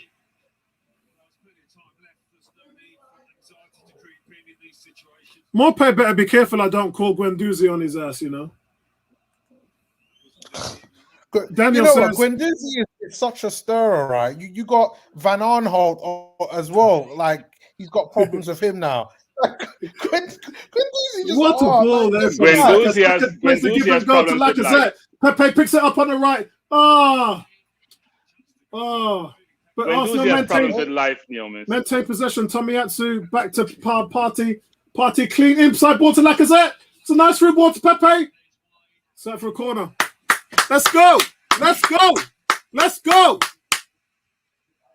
You're way behind. It's not a corner. It's not a corner. It's a goal kick. Brighton making a substitute. Bertram just throwing a wet, damp cloth over my head, man. I know. I say we're gonna win this game because of Lacazette. That's what I'm saying. Oh man. McAllister coming on. So now we have a corner. Lacazette control the ball as a forward does, lay a beautiful pass out of Pepe, try to go by the defender and got a corner. The game has changed and Lacazette came in the game. I think Ben White's played well today, guys. I think Ben White's done really well today. Sambi winning that header. Lacazette picking the ball up in the midfield. Lacazette's playing that more. That's a great ball to Pepe there on the right. It goes out for a corner. Corner to Arsenal.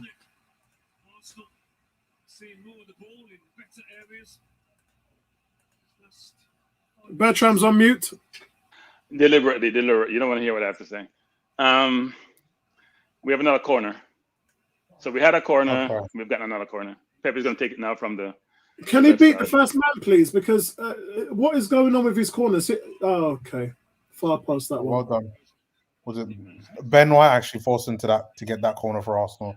Oh, that's another one. Okay. Yes, well played, Ben White. Daniel says PMSL. Can someone translate that to me? I'm 53 years old. I don't understand what all that stuff is. Yeah, not I me think I'm a neither. bit too old for that as well.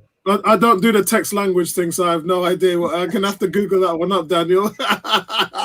I'm so sad. Watch this. I'm going to have to Google. It says pissing myself laughing. Okay.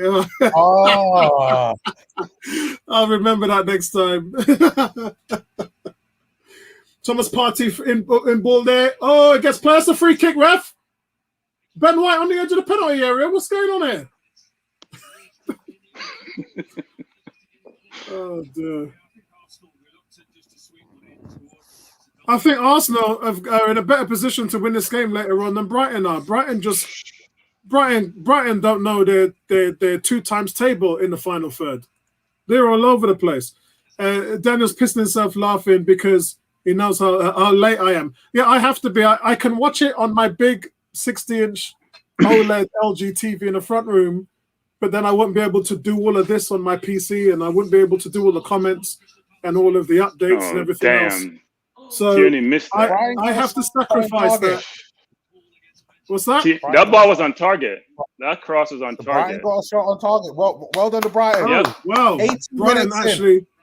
Yeah, after And 80 minutes, Tierney Brighton. missed it, and the ball was dangerous. That could have been a goal.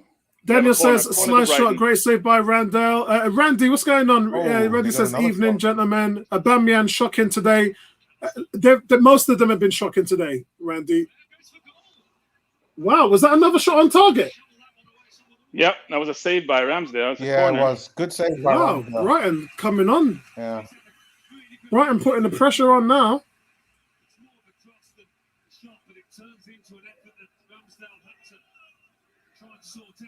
Oh, yeah, it was a cross. It was meant as a cross, but it was on target. Oh, took him out. Oh, Look at the size of Burn, man. Burn is huge. Yeah, he makes Ramsdale. But Pepe's 6 foot. Oh, Pepe's 6 foot. Ramsdale is just under 6'3". Burn is like 6'5", 6'6", at least 6'5", 6'6". yeah. Big dude, Come on man. now, counter attack. Oh. Why aren't we getting Saka free controls that free ball. kicks when Arsenal he's break. fouled? Lacazette picks up the ball on the. And does he get fouled? Yep, referee's given a foul. Come on, that's a booking, ref. Yeah, Ref, that's a yellow he's card. blocked. Thank you very much. That's These a yellow card should all have day happened a long. lot more Ooh. time in the game.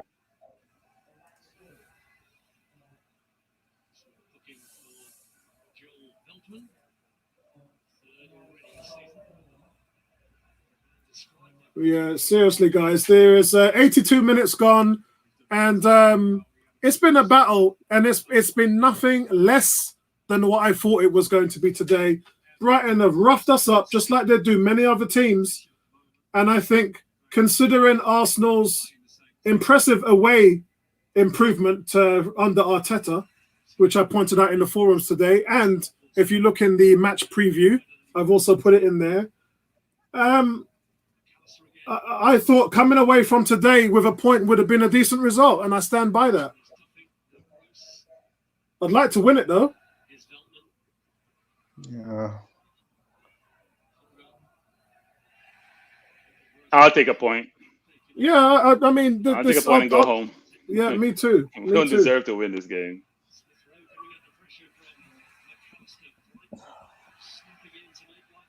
No sign of Tony. Tony should have got home 20 minutes ago.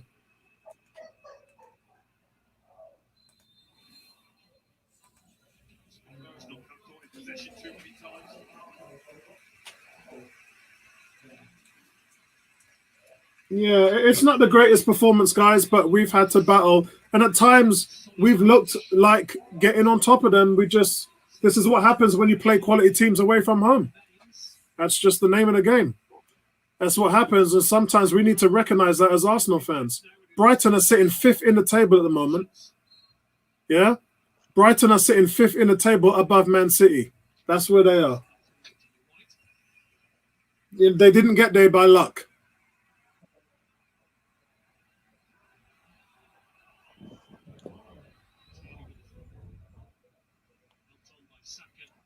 Everybody outside the top 4, I have no idea what it's going to look like this season. Yeah, I know. It's so all over the place, man.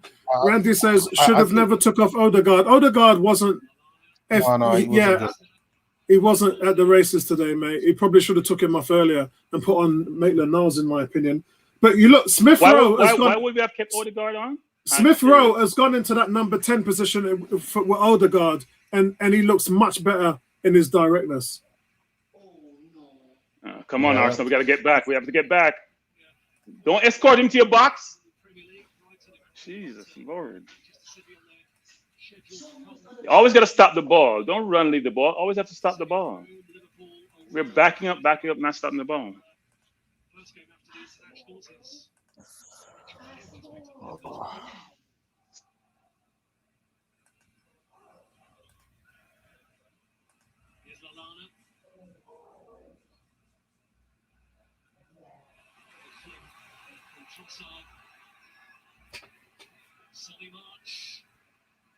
Okay, so Brighton get 3 shots on target.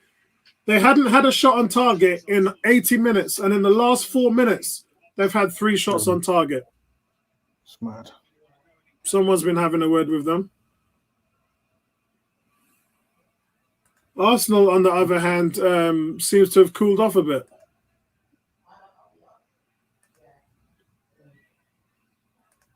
That was close. Oh, we're struggling big time. That was close. Are they taking more shots? Is that what it is? Very good save by Ramsdale. Is that another one? So that's 4 shots. That was all a tap into Mwepu. Ramsdale did a really good job. So that's 4 shots in the last 4 minutes after registering no shots in 80 minutes. That would have been a goal. Ramsdale reading the header, intercept just before I think Mwepu gets the header. And they just missed a sitter header too. We're is that from the it'd been better. We're on the ropes here, guys. He lost Partey. Wow. Actually, I think Sambi blocked it. Was it Sambi? Yeah. So Ramsdale gets a hand to it, saves it, and Sambi actually blocks it. He blocks the shot. Midfield's non-existent at the most. The attacking midfield is a drop in too deep. Oh, wow, God. They're just beating us to the ball, pushing us off the ball. We're weak today. They're physical. Yeah, they're one of the top physical teams in the league. So I would expect that, Bertrand. I would definitely expect that. You can see Partey trying to fight with them in the midfield and on set pieces. Set pieces were just getting moved around like Lego pieces. Come on, let's move the ball up the field. Come on, Pepe. Dismiss this little man. Oh, brilliant ball. Referee, isn't that a penalty, referee? Isn't that a penalty, referee? No? Oh, no. Come on, go to VAR. Let's see if he got fouled. I'm hinging. Watch, I'm hinging. Neomis, I'm doing this like with Bertram right now. Look. Yes, we need a penalty right now. Yeah, we need a penalty. Bertram. That's close. He pushed him. He stepped on his heel. That's a penalty. Is that on Smith Rowe? That's a penalty. Yeah. Is VAR looking into the ball? He's not going to give him a penalty. No, that's not a penalty. He went down to his feet, man. He dived. What are you talking about? That's a penalty, Neomis. No, he got pushed. There was a hand on him. There's contact. Look, Xhaka is down. He has the ball. Oh, I see what you mean. Yeah, it's a penalty. He's not going to give a penalty. Okay, so it has to be like a gross error, and it's not a gross error, is it? That is a gross error when you're. I think that's a penalty. I think Nathan Niles is coming on for Xhaka. Xhaka looks like he's injured. I didn't see the right hand shove him to the ground. No, he shoved him to the ground, but he's not going to get a penalty. Hold on. Listen, I like Maitland-Niles, right? But when we want a goal, where's Martinelli? Like, look, I told you, Bertram, Tony, and the African Guna, this brother don't like Martinelli, and you lot are still talking about Martinelli. He don't like him. I don't know. No, he don't like Saliba. He don't like Martinelli. For ages, he didn't like Maitland-Niles. No, get over this. Like, Well, oh, he likes whatever happened in that meeting between them two. He likes Maitland-Niles now, mate. Niles was saying that Niles called him out. Yeah, he did. He did. Yeah, he did. He's like, play me or trade me. Make a decision.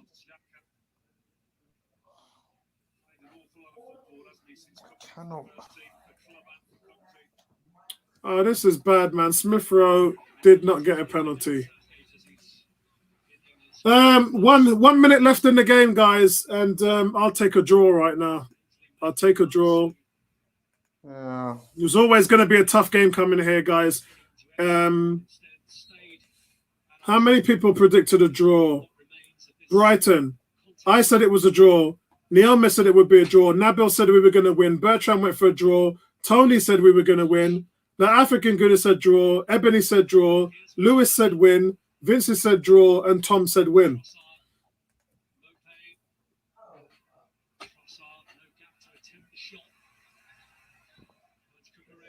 Always going to be a tough game here. And the defense would do well to come away here with a clean sheet.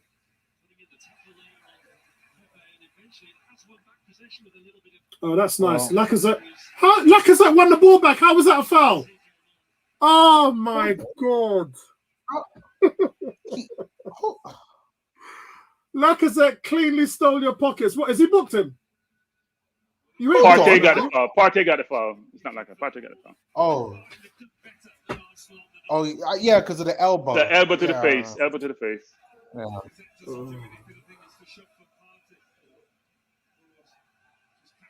So the worry for Arsenal and Arteta is Saka unable to continue after a knock.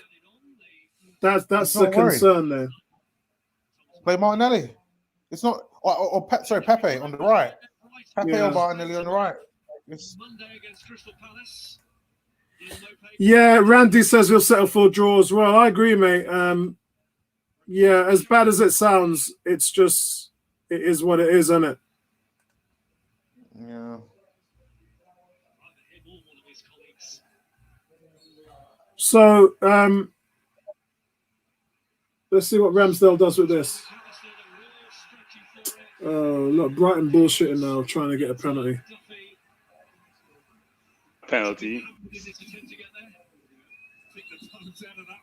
I can't believe Arsenal didn't get a penalty here. He's holding. It's not a penalty. That's crazy if you get a penalty on that.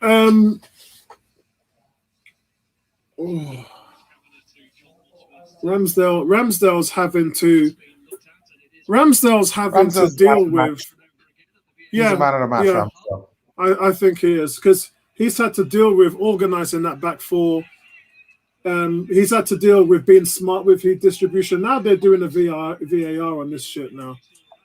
If they give a penalty for that and not for Smith Rowe, that is a crime. No penalty. Bertram knew it, but he didn't want to say nothing. Bertram just wanted to sweat us out, man. Bertram just wanted to sweat us out there. He knew it wasn't a penalty. I'm focused upfield. The ball is upfield. I'm focused upfield. You knew you let me and Neil just die there and wallow in our never a penalty. pittiness. I watched it 3 times. There's never a penalty. Me getting excited and jumping around here, then you know it's not a penalty. Oh, come on, full-time whistle. There's 30 seconds left in the game, guys, for a fight for full-time. I would be so happy if this is...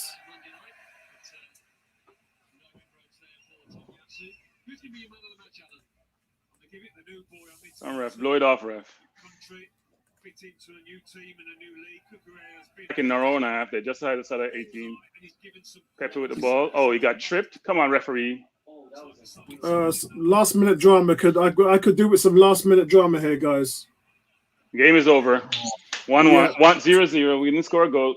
We still can't score goals, you know. We're still not scoring goals, no matter what we say. No. We scored against Spurs. One against Norwich, one against Burnley. Don't be fooled by the Tottenham game. Tottenham game. None against Chelsea. None against. How many goals have we scored our season? 5. Right. So do you remember what I said to you last week? I'm not acknowledging the problem with scoring goals. Arsenal have created the 5th most chances in the Premier League. So we're doing our job. We're just not being clinical. We're just not getting that done, the job done in the final third. The problem last year was even greater because we weren't even creating chances. This year, at least, we're creating chances. Somehow I must be watching the wrong game because I'm not seeing those chances. There's a difference between half chance and a real chance. Yeah, I agree with that. But out of the 2 teams, we were the only one that was hitting the target for 80 minutes. We were the only team that looked like we were actually going to score for 80 minutes. No, they dominated. Oh, yeah. They dominated. Look, I mean, full the credit to Mwepu one Brighton. that Ben White, the Ramsdale save, the Mwepu one that got that touch by White, he's going to put in the back of the net. They had chances. Guys, you know me already, man. I'm going to give this game to full credit to Arsenal, to Brighton. Brighton are a good team. Very, very tough. We came in, we tried to impose ourselves in the first 10 minutes, which we did, and then Brighton took over the game, and it really didn't look relaxed.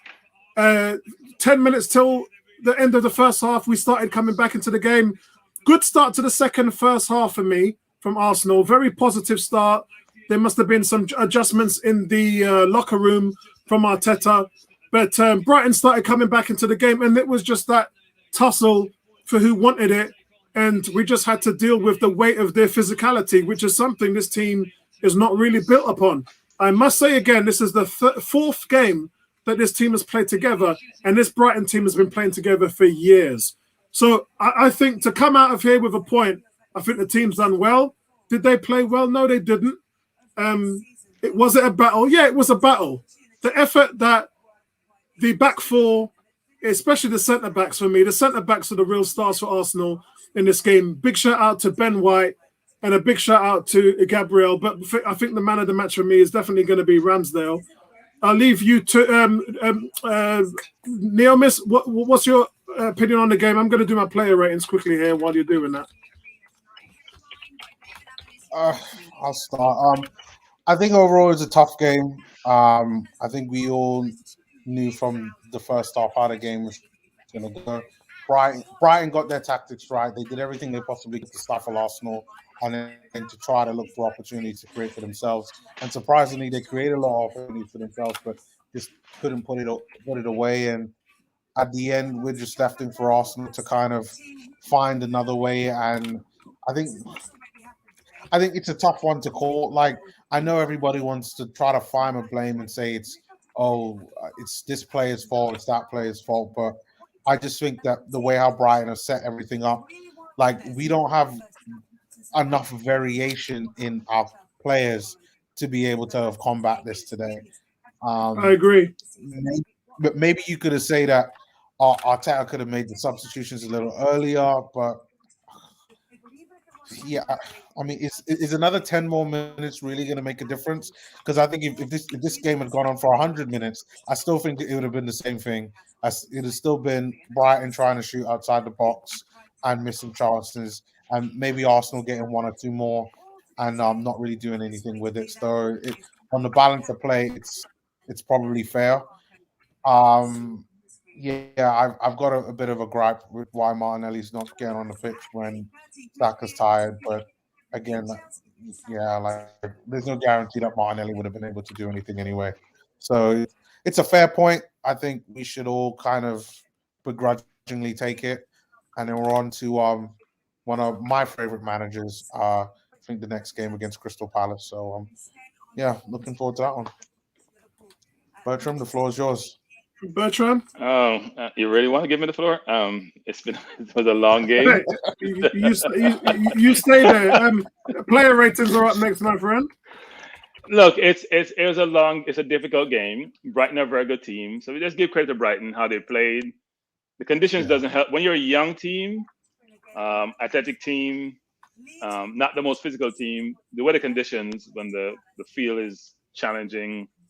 Wind is blowing hard, rain is falling. It's not the best. The more physical team always has an advantage, but I didn't think that we played well. I will say the manager has to improve his in-game management. If things are not going well, even the players on the field, reconstruct the team, reset the team, revisit how you position players, revisit the formation you're using if it's not going well. we were being dominated. Now, we all know Brighton had like 12, 13 draws last year. They just can't put teams away, but they're a good team. They didn't have Bissouma today. They didn't have Lamptey today. So they're missing a few key players in the team. And yet, they dominated the game. Now, we can say all we want about them at top of the 18 and not flourishing subsequent to getting there. But they played much better than we did. They were quicker to the ball, much more physical, much better in controlling the ball, keeping possession. Odegaard, who I rate and who has great skills and control, couldn't control the ball to save his life. Xhaka lost the ball 12 times in the first 45 minutes. That's not acceptable. At some point, you got to say to yourself, you know what? It's not working for them today. Let me switch it up. You have Aubameyang, who we know is a goal scorer, but that's all he does. Let's not camouflage it. That's all he does. You have Laka, who's a great hold-up player, not the quickest. You're not going to get behind the defense today because you weren't getting behind them the way they were playing us. So put someone in the field who can hold the ball up, play off other players, either bring them in, play the ball wide. Look when he come in the game actually changed when Laka came in the game. And he has much more energy. He plays with more ferocity and more energy than Aubameyang does. So he would have helped. I think Pepe came in also provided a better way in terms of how we were playing. But you got to give credit to Brighton. They made us work hard today. But I'm concerned because the first 3 games, we had good opponents. The 2 games after that, our opponents weren't that great, and we know that. We got carried away with the London derby. Now we're back to reality, which is who are we and where are we and what are we going to be doing going forward? We're not sure who we are. I think defensively, by the way, are you going to get carried away about the London derby? You can never understate a win in the London derby. Well, some people are very short term. I don't care if we're in the second division. So when I'm done, Tony, you can take over. Let me done. Some people I'm not in London to be giving people a hard time about London derby and I'm not there. I don't have a lot of Tottenham fans around me. I am very remote in my assessment. I'm assessing the team based on long term, which is I want to make top 4, frankly, top 6, top 4. And my question is, where I am right now, is that feasible? Is that probable? No. But I'm saying, so that's the objective. So if I'm not progressing to that just objective, because we won the London derby doesn't mean we're going to be challenging for top 4. Listen, you had your expectations at the start of the season. You knew where you positioned Arsenal at the start of the season. It doesn't matter, even if you thought Arsenal was going to finish 18th in the division. Winning the London derby is never underestimated. So yeah. I had us top 6. Okay, I had us top 6.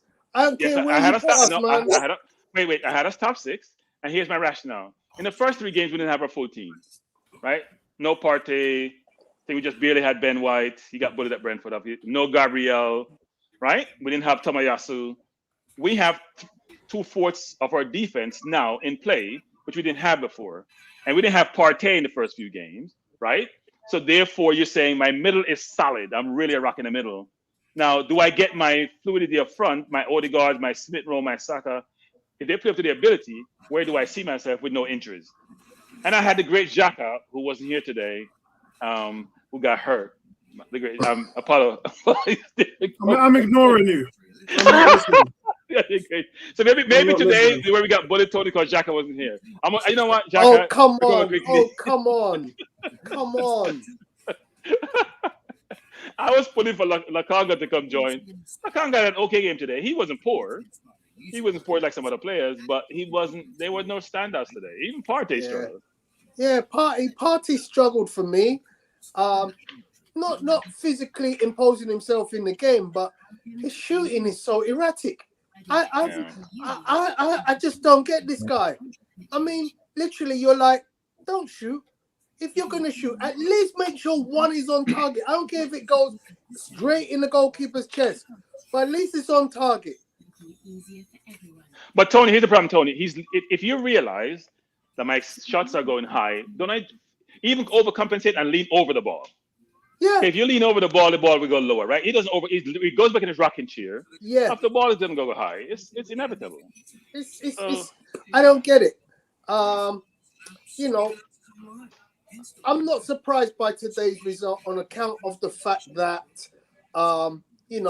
Brighton are a good team. I know where this team is supposed to finish this season. And Brighton, were going to be a pain in the ass for 90 minutes in their home stadium. If this game was at the Emirates, I'm fully expecting a win. Yeah, I agree. Yeah, but away from home at Brighton in that driving rain, yeah, I think, you know what, that's the kind of place and the kind of weather and the kind of situation some of these players ain't built for, especially Mr. Aubameyang. He ain't built for that. You know, he's looking for the Lamborghini. He was trying to find his Lamborghini. He wasn't looking for it. Yeah. I love Aubameyang when he scores a goal in North London derby. So last weekend it was King Aubameyang. This week it's return of the guy who can't control a ball, who can't play a 5-yard pass, you know, who just basically mulls around, runs around. He runs at pace at different stages through the game, but nothing is effective. And when you do finally get an opportunity, you fluff your lines, or you can't play a straightforward sideways ball to a player in a more opportune place on the pitch. You know, so he for me is struggling and probably will continue to struggle this season, which is why next season, as Apollo has said, a striker must be a high priority. Thomas Partey, to me, is still struggling. I'm a bit honest. I like the guy. I think he's ferocious in the tackle. I think he's a beast in the middle of the park. But today, two or three chances he had to release a really good pass into the path for somebody, and he fluffed it. Not that he didn't try it, but he fluffed it, and he fluffed it bad. And I was like, this guy's passing. Tony, not everybody's everybody's used to that wonderful British weather, you know. It does affect you. It does affect you. And therefore, for that very reason, that's why this team cannot be looked at as the type of team that with these players can challenge for a title. They might be coerced and cajoled into becoming a team that might be able to break top 4 if Mikel Arteta does the right thing. But let's not fool ourselves. These players do not, any of them, to me right now, look like the player who walks into a top 2 team. Liverpool wouldn't have any of them. Man City wouldn't have any of them. Yeah, it's way too early. We've only just got our first 11 last month. And that's why I'm being, you know, careful about what I say and how I say it, because clearly none of them as yet. And we look at Tommy Yasu and we think, you know, could he be as good as we're talking about? The next Bakary Sagna, you know, he's played brilliantly up to now, but let's not get ahead of ourselves. He wouldn't walk into Man City. He wouldn't walk into Chelsea. He wouldn't walk into Liverpool. So, guys, I'm going to put up my player ratings here. My overall thoughts on the game, as you guys know, a few things. First, Arsenal have scored 5 goals in their opening 7 league games. I don't really like counting the first 3 games because we didn't even have our first team then. So realistically, they were still called Arsenal, though, Apollo. You can't. So realistically, I've made the point in this game that this is the fourth time, really third time, because when we played in the AFC Wimbledon, they rested a lot of players. So this is the third time that they've actually gone and played this first 11, fourth time. So a team like Brighton, who's well-oiled, well-drilled, played together for years, has the same manager for years, well-drilled, at home in the rain and everything else, that's a challenge for a young team. The average age of this Arsenal team is 24. It's a very young team. And I felt that they got bullied today, and they did well, because I've seen Arsenal teams come here, get bullied, and go home with their tails between their legs. They battled through and earned the point, and I think that should be talked about. I also think that Brighton's skill level and their aptitude should be talked about, because this Brighton team, guys, make no bones about it, this is a good team. And if they ever sort their issues out in the final third, they're going to be looking at a Europa spot. We're going to have another West Ham on our hands. So all credit due to Brighton. Before I say anything about Arsenal, all credit due to Brighton. Good performance from them, just about what I expected. At halftime, I said, this is the team that dominates you in the midfield but struggles in the final third. And what did they do over 90 minutes? Exactly what it says on the tin. So no surprises for me. This is a Brighton team that lost Ben White, doesn't have Lamptey, and no Bissouma today. Yeah, and our fifth in the table. Yeah, and our fifth in the table. Yeah, above Man City. So let's leave it where it is in regards to Brighton. They're a good team. As for Arsenal, as I said, lessons learned today. A very young team going up against a very physical team and could have easily lost this game today. I mean, any other day we're losing this game, guys. And we got the point, so we have to look at it, take it on the chin, and move on from it and look at it as a learning curve. I'm sure they'll be going through film heavily this week, talking about the events of what happened in that half an hour space after 10 minutes in the first half when Brighton just overloaded us and we didn't have an answer. We couldn't string two passes together. We kept giving the ball away. And I think that's where the game started going away from us. Towards the end of the first half, we started coming into it. As I said to Neomis, didn't I say to you, Brighton can't keep this intensity up? Yeah, and for a good half an hour after that phase, the last 10 minutes of the first half, the first probably 15 minutes of the second half, Arsenal started getting at them. But we just didn't make use of those chances we had. Aubameyang, the ball coming through from Smith Rowe, and he just doesn't anticipate it and get on the end of it, is a complete catastrophe for me. A world-class striker should not have that on his label. That should not be on your resume. You should be that tells me, regardless of your skill level, you're slipping. Because an Aubameyang a couple of years ago would never allow that opportunity to slip. So something's going on upstairs, which is allowing you to miss those kind of chances. But I'll start at the beginning. My man of the match is Aaron Ramsdale. His distribution was on point, knowing how to deal with that 4-5 man pressure, playing the ball out from the back, hitting it long, where to hit it, how long to hold on to the ball for, when to distribute it, not to put your defenders under unnecessary pressure. Are you listening, Bernd Leno and Peter Cech? This was a classic performance today from Aaron Ramsdale, which will go unnoticed by most of the Arsenal fan base, if I have to add. And I thought that he was great today. The save he had from Cucurella was brilliant with his right arm to stop them from scoring. A vital intervention near the end of the game. Made himself big. Communicated with his defense. Yeah? I'm seeing a lot of that. I'm loving what this guy's doing. And I have to put my hand up because I was one of them that didn't want him here. Yeah? So, yeah, that's on me. So he's my man of the match, 7.5. Tomiyasu today, I'm giving him a 5. I talked about it at half-time, didn't I? I said, you know, they were getting the better of him in the first half, but he was starting to come on top of that, and that tells me that you've got a good player, someone who knows that he's struggling and that knows how to fight back, and the sheer grit and heart and desire that had made him become accountable. Because a lot of players like Odegaard today were getting made the better of, and they didn't have an answer for it. We started seeing Smith Rowe, Saka come into the game. They had an answer for it. Unfortunately, Aubameyang didn't. Partey and Sambi in the midfield started to tail off as the game went on. In the first 15, 20 minutes, they were winning duels, winning the ball back. And after, they were just getting overran. And that isn't solely on them. That's a tactical issue. That's something Arteta should have dealt with by what me and Neomis felt should have been by getting Maitland-Niles on the pitch. But I digress. Ben White, a solid 7. Not the homecoming that he wanted, but was from a defensive standpoint, made numerous headed clearances, made the impact when he ran in, when the ball came through from Trossard and Marpe tried to get on the end of that. That would have been 1-0. Ben White got in there, disturbed the play, and the ball just flipped over the bar. Brilliant play there by Ben White. His distribution wasn't as good today, by the way, but nonetheless, defensively solid.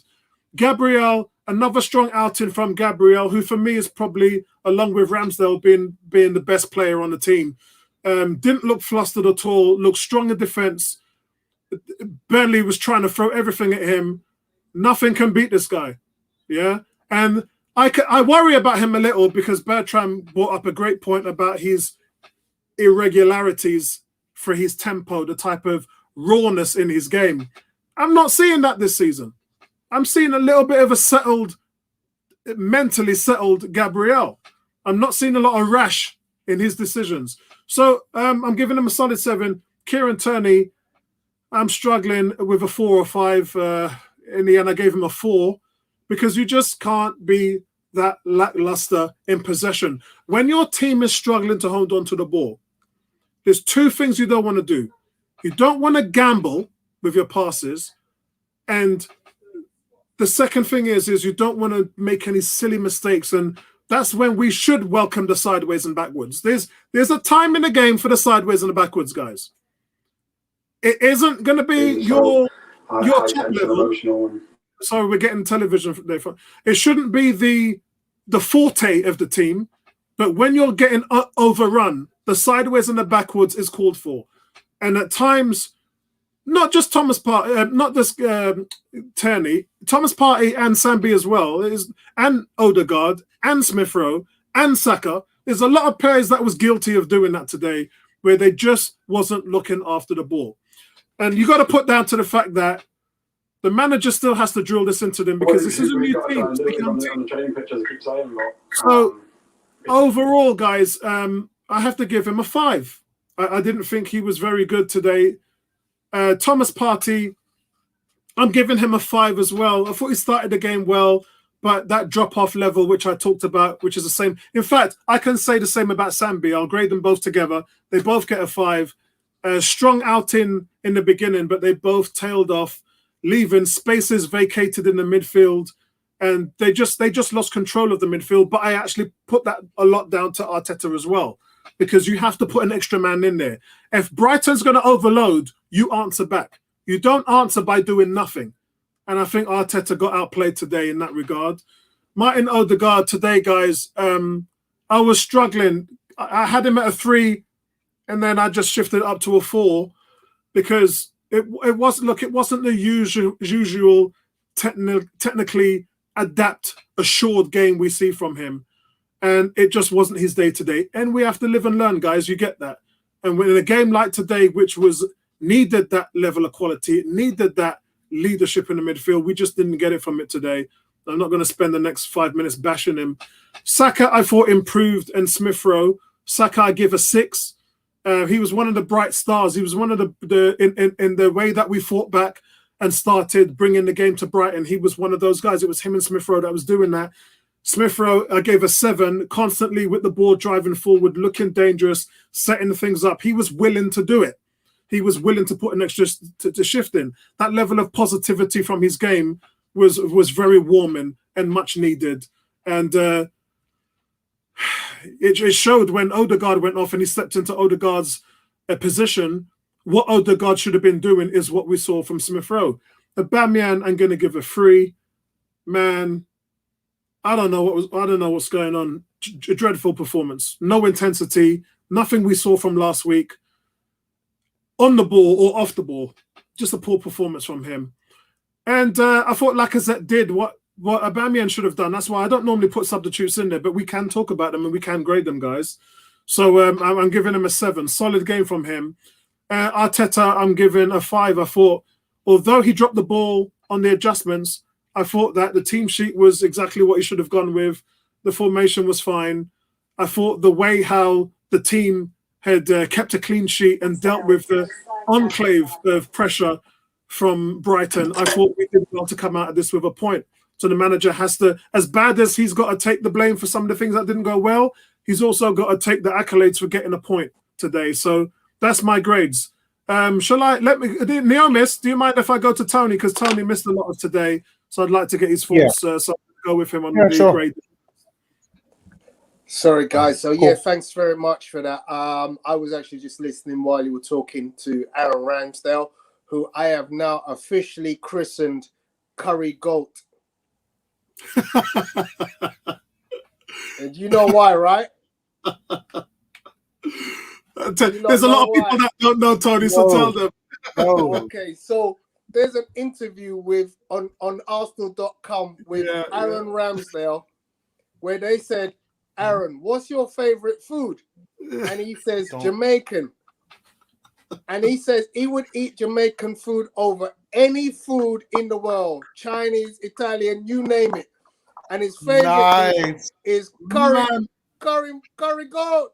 Hey, notice Bertram. Look at Bertram. He's not smiling there because Bertram. You know why? Because I've given up meat and I'm thinking about meat, so I can't say anything. He's Are you a pescatarian or vegan? No, I've become a vegan. So you don't even eat fish? Not anymore. No, I gave it up this year. Right, I can't even do Vince's Bajan accent, so I'll just let Tony carry on.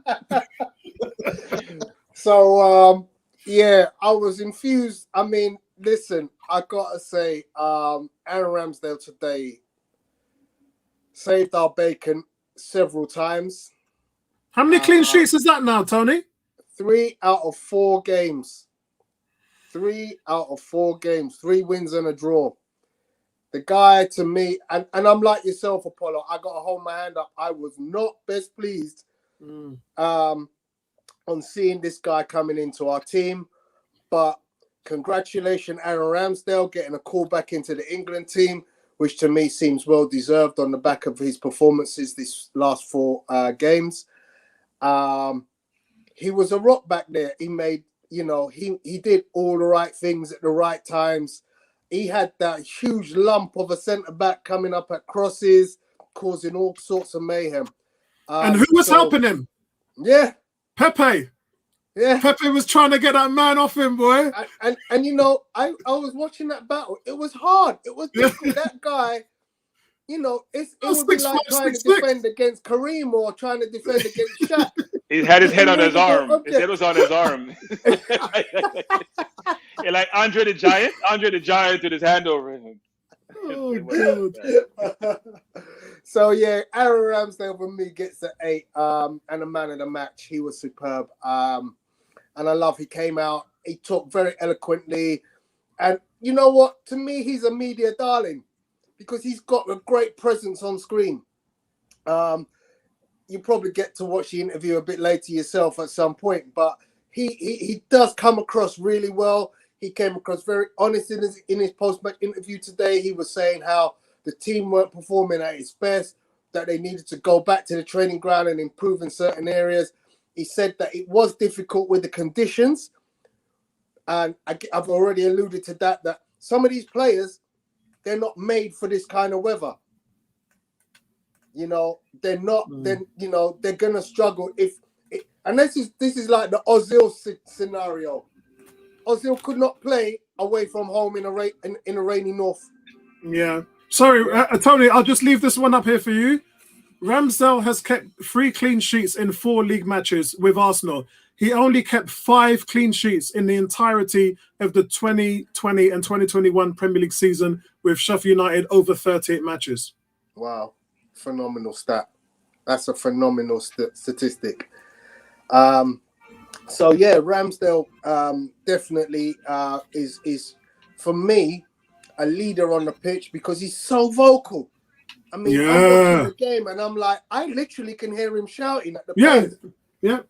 You're like, wow, this guy is hella vocal. Yeah, Jens Lehmann. Love that. We haven't had that since Jens. Yeah, that's what I'm saying. Jens Lehmann. One time, one of them guys told me that he punched. It was Martin Keown was talking on BBC one week, and he said he after a game, Jens Lehmann was so annoyed with him, he punched him. Punched him in his chest. Proper walked up to him and punched him in his chest. And Martin Keown was like, he was confused. Normally you'd react, you'd like, you want to fight or something. But he was so surprised at what he did. He just couldn't react to it. Then they later talked about it. And Jens Lehmann was just like, if that's how I feel, I'm going to let you know how I feel. That's the type of person he was. Jeez. So, yeah, can you put your ratings back up for me, Apollo? Yeah. Thank you. So, I'm going to go quickly through the rest. Tomiyasu, not his greatest game, but you know what? When you keep a clean sheet and you're part of the back 4, I think you deserve a 6. White, I'm going to give a 7. Gabriel was a rock today. He was all over the place. Blocking shots, winning tackles, winning aerial duels. So he also, I'm going to give him a 7.5. Tierney wasn't his greatest, but again, he's part of a back four. And when a back four keeps a clean sheet, I kind of feel you got to give him at least a 6. Thomas Partey just didn't have a great game. But again, he also played part of winning tackles, causing upset in the middle of the park, but his distribution was poor. And obviously the shooting boots are just way off.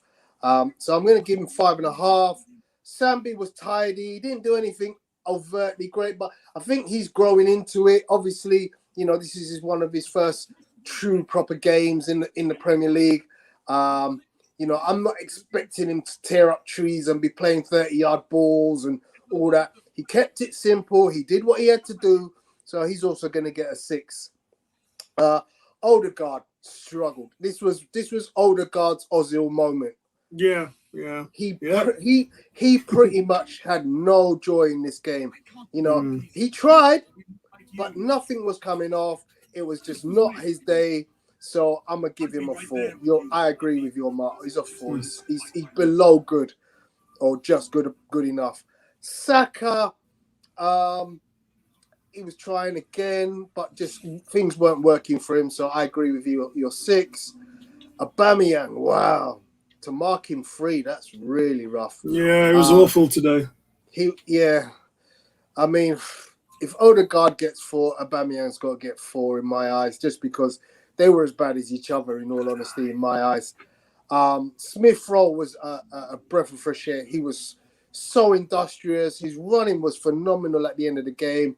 I'll give him a 7. Yeah. I think Lacazette deserves at least a 6 or a 7 because he made a difference when he came on. I even would say that Pepe, in just the shape of the game, Pepe and Lacazette changed something for a portion while they were on. And Arteta, I think he got the lineup right, but I just think, you know, if he had played anybody else and we had got a draw or even lost, he would have got slaughtered for not playing this exact lineup. Because I don't think any of us would have gone, oh, he shouldn't have played this player on this game before the game.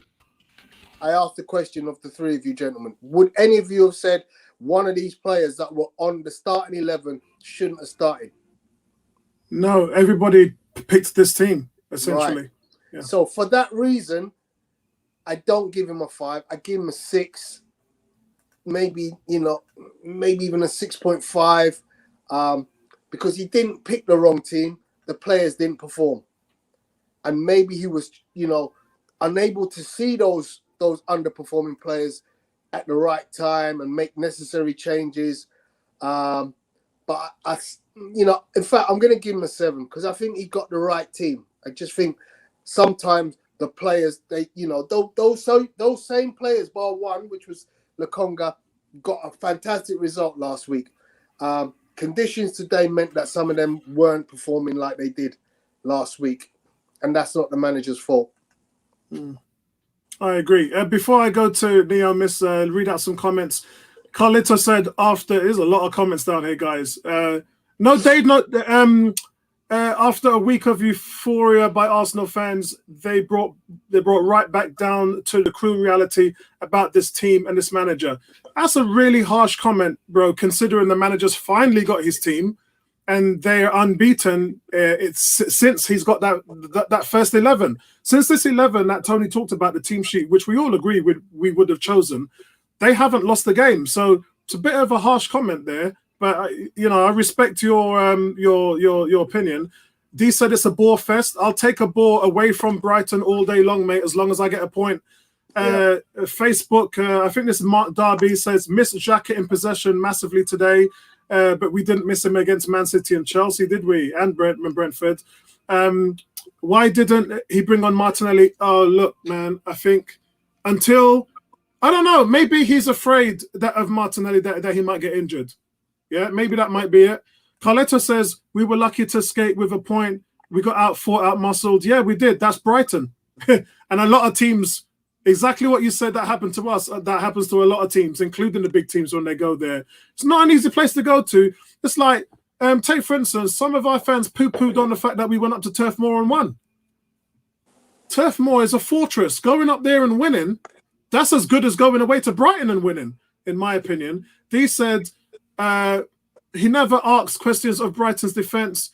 They were never in any danger. Sometimes you got to throw caution to the wind and go full gusto. I agree, but I think they we were did being have a little chances. bit... We did have chances. Smith Rowe was released literally one-on-one against a defender, got his shot off, and unfortunately got stopped at the keeper's feet. But that was a good opportunity, and Aubameyang had a couple of chances. Yeah, we actually had the better chances. We hit the post. Yeah. We had the more clinical chances. We just didn't. We just fluffed our lines. It was there for the taking, guys. It was easily there. When at halftime we said some of us here said we give Brighton an 8 and Arsenal a 4, and Arsenal looked like the ones that were actually going to be scoring. That was quite alarming. That was. Sentiment says back to normal, regular programming performance, no consistency. This was a lot of guys are just poo-pooing on the performance today, man. Like I said last week, don't get giddy, don't get carried away. And then Sentiment says, lads, it's only Tottenham. We've got another comment here. We need to finish 8th. We need to finish 8th and still build for the following season. Our target this season is 6th.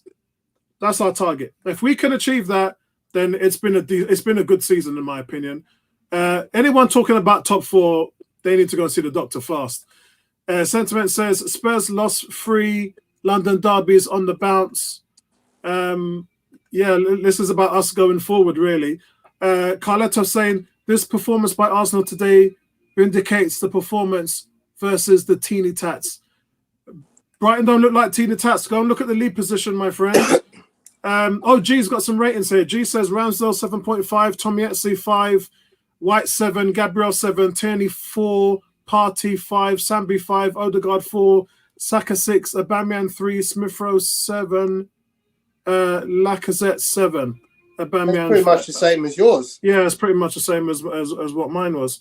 Can I just say a point, Apollo, very quickly? Yep. Just me and the stats. I'm a big one on stats. Brighton had 21 shots. They only had 2 on target. I know, yeah. That was after 80 minutes. And Arsenal had 8 shots and had 2 on target. Yeah. And to add in that, we hit the bar as well. We hit the post actually. Yeah. D says Odegaard worst player on the pitch. I agree. Aubameyang not too far behind. I agree. Actually, it's a toss-up between whether Aubameyang was the worst, because Aubameyang had a chance to win the game. I'm sure if you'd have given Odegaard that option on the penalty spot, he probably would have gone in and made a run in on the game. Aubameyang just wasn't at the races. Richard Stevens says, "Hi, Crunk here. Good to see you." He's talking to Bertram. Good to see you. A point in the rain, away, a clean sheet, and 9th place. That's progress. Okay. Yep. So that's to Bertram. Bertram, Neomis, do you want to give your grades? Yeah. I'll give my grades. A lot of harsh comments there, Neomis.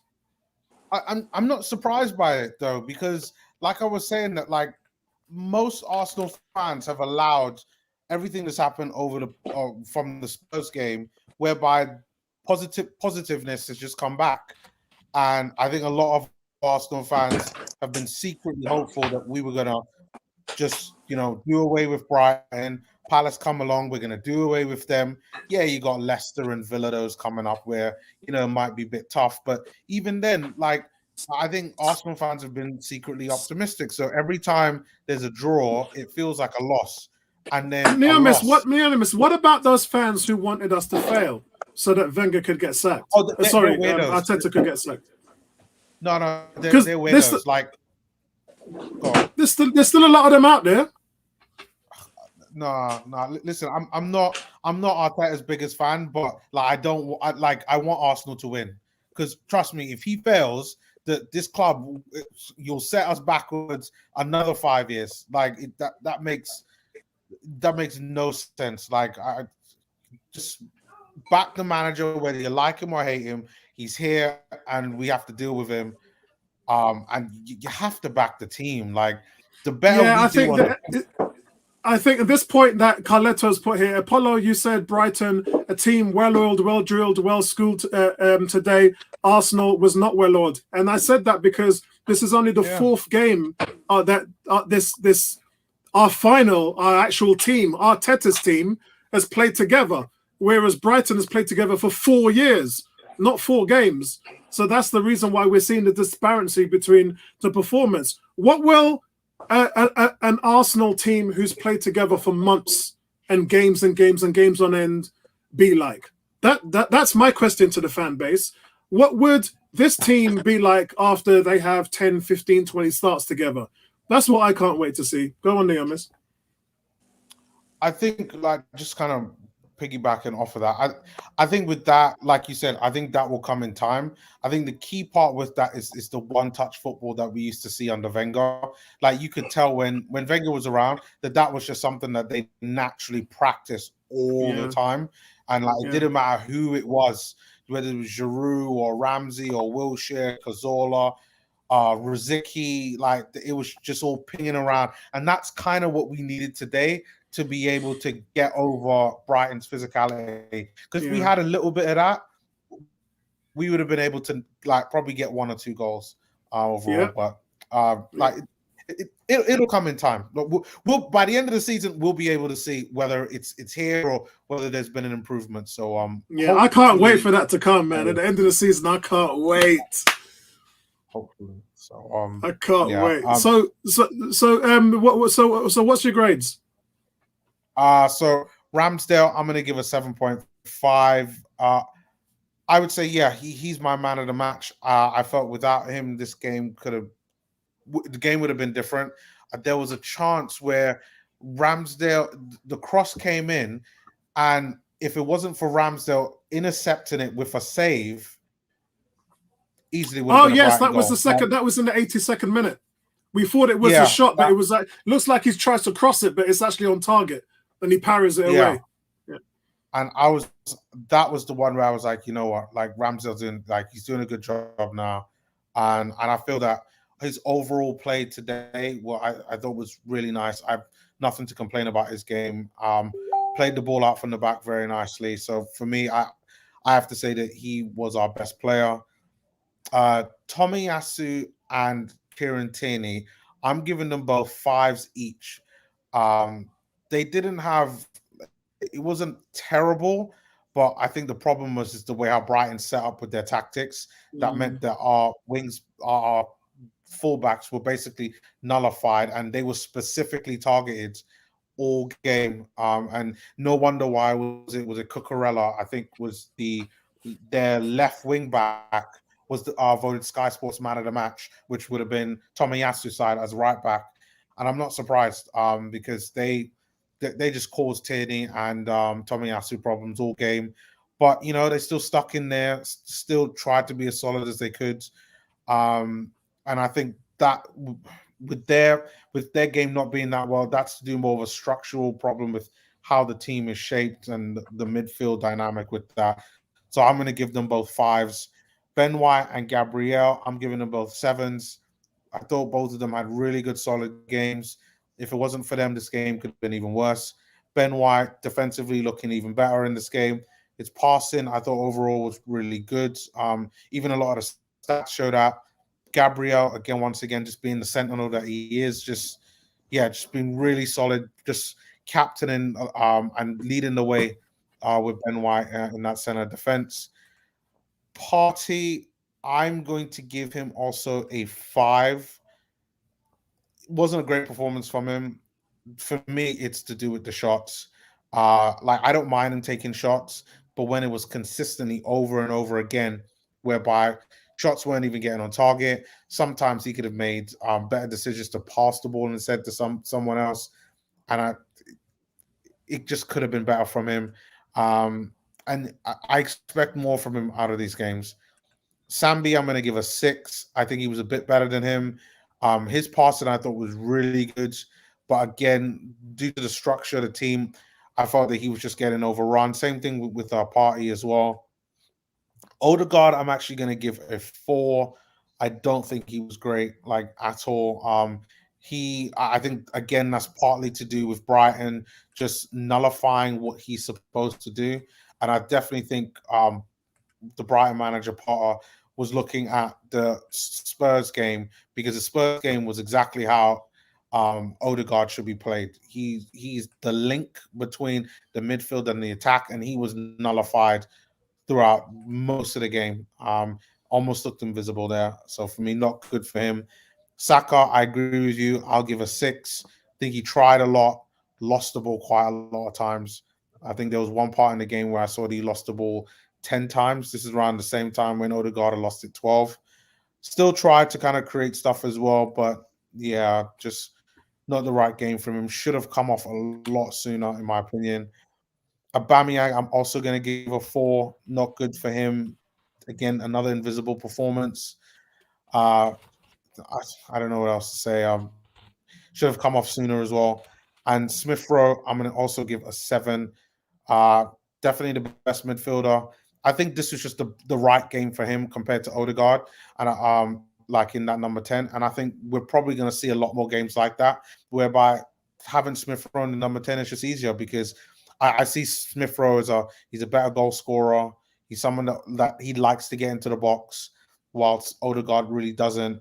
And when it comes to maybe some of the kind of creativity, Odegaard might be better, but this is probably a game for Smith Rowe. Looking at some of the highlights, I'm just thinking if Smith Rowe was just better at finishing and like really looking at where to shoot towards goal, maybe the chance that he had when it was him and Saka on the break, he could have scored the goal. But yeah, I'm probably nitpicking right now.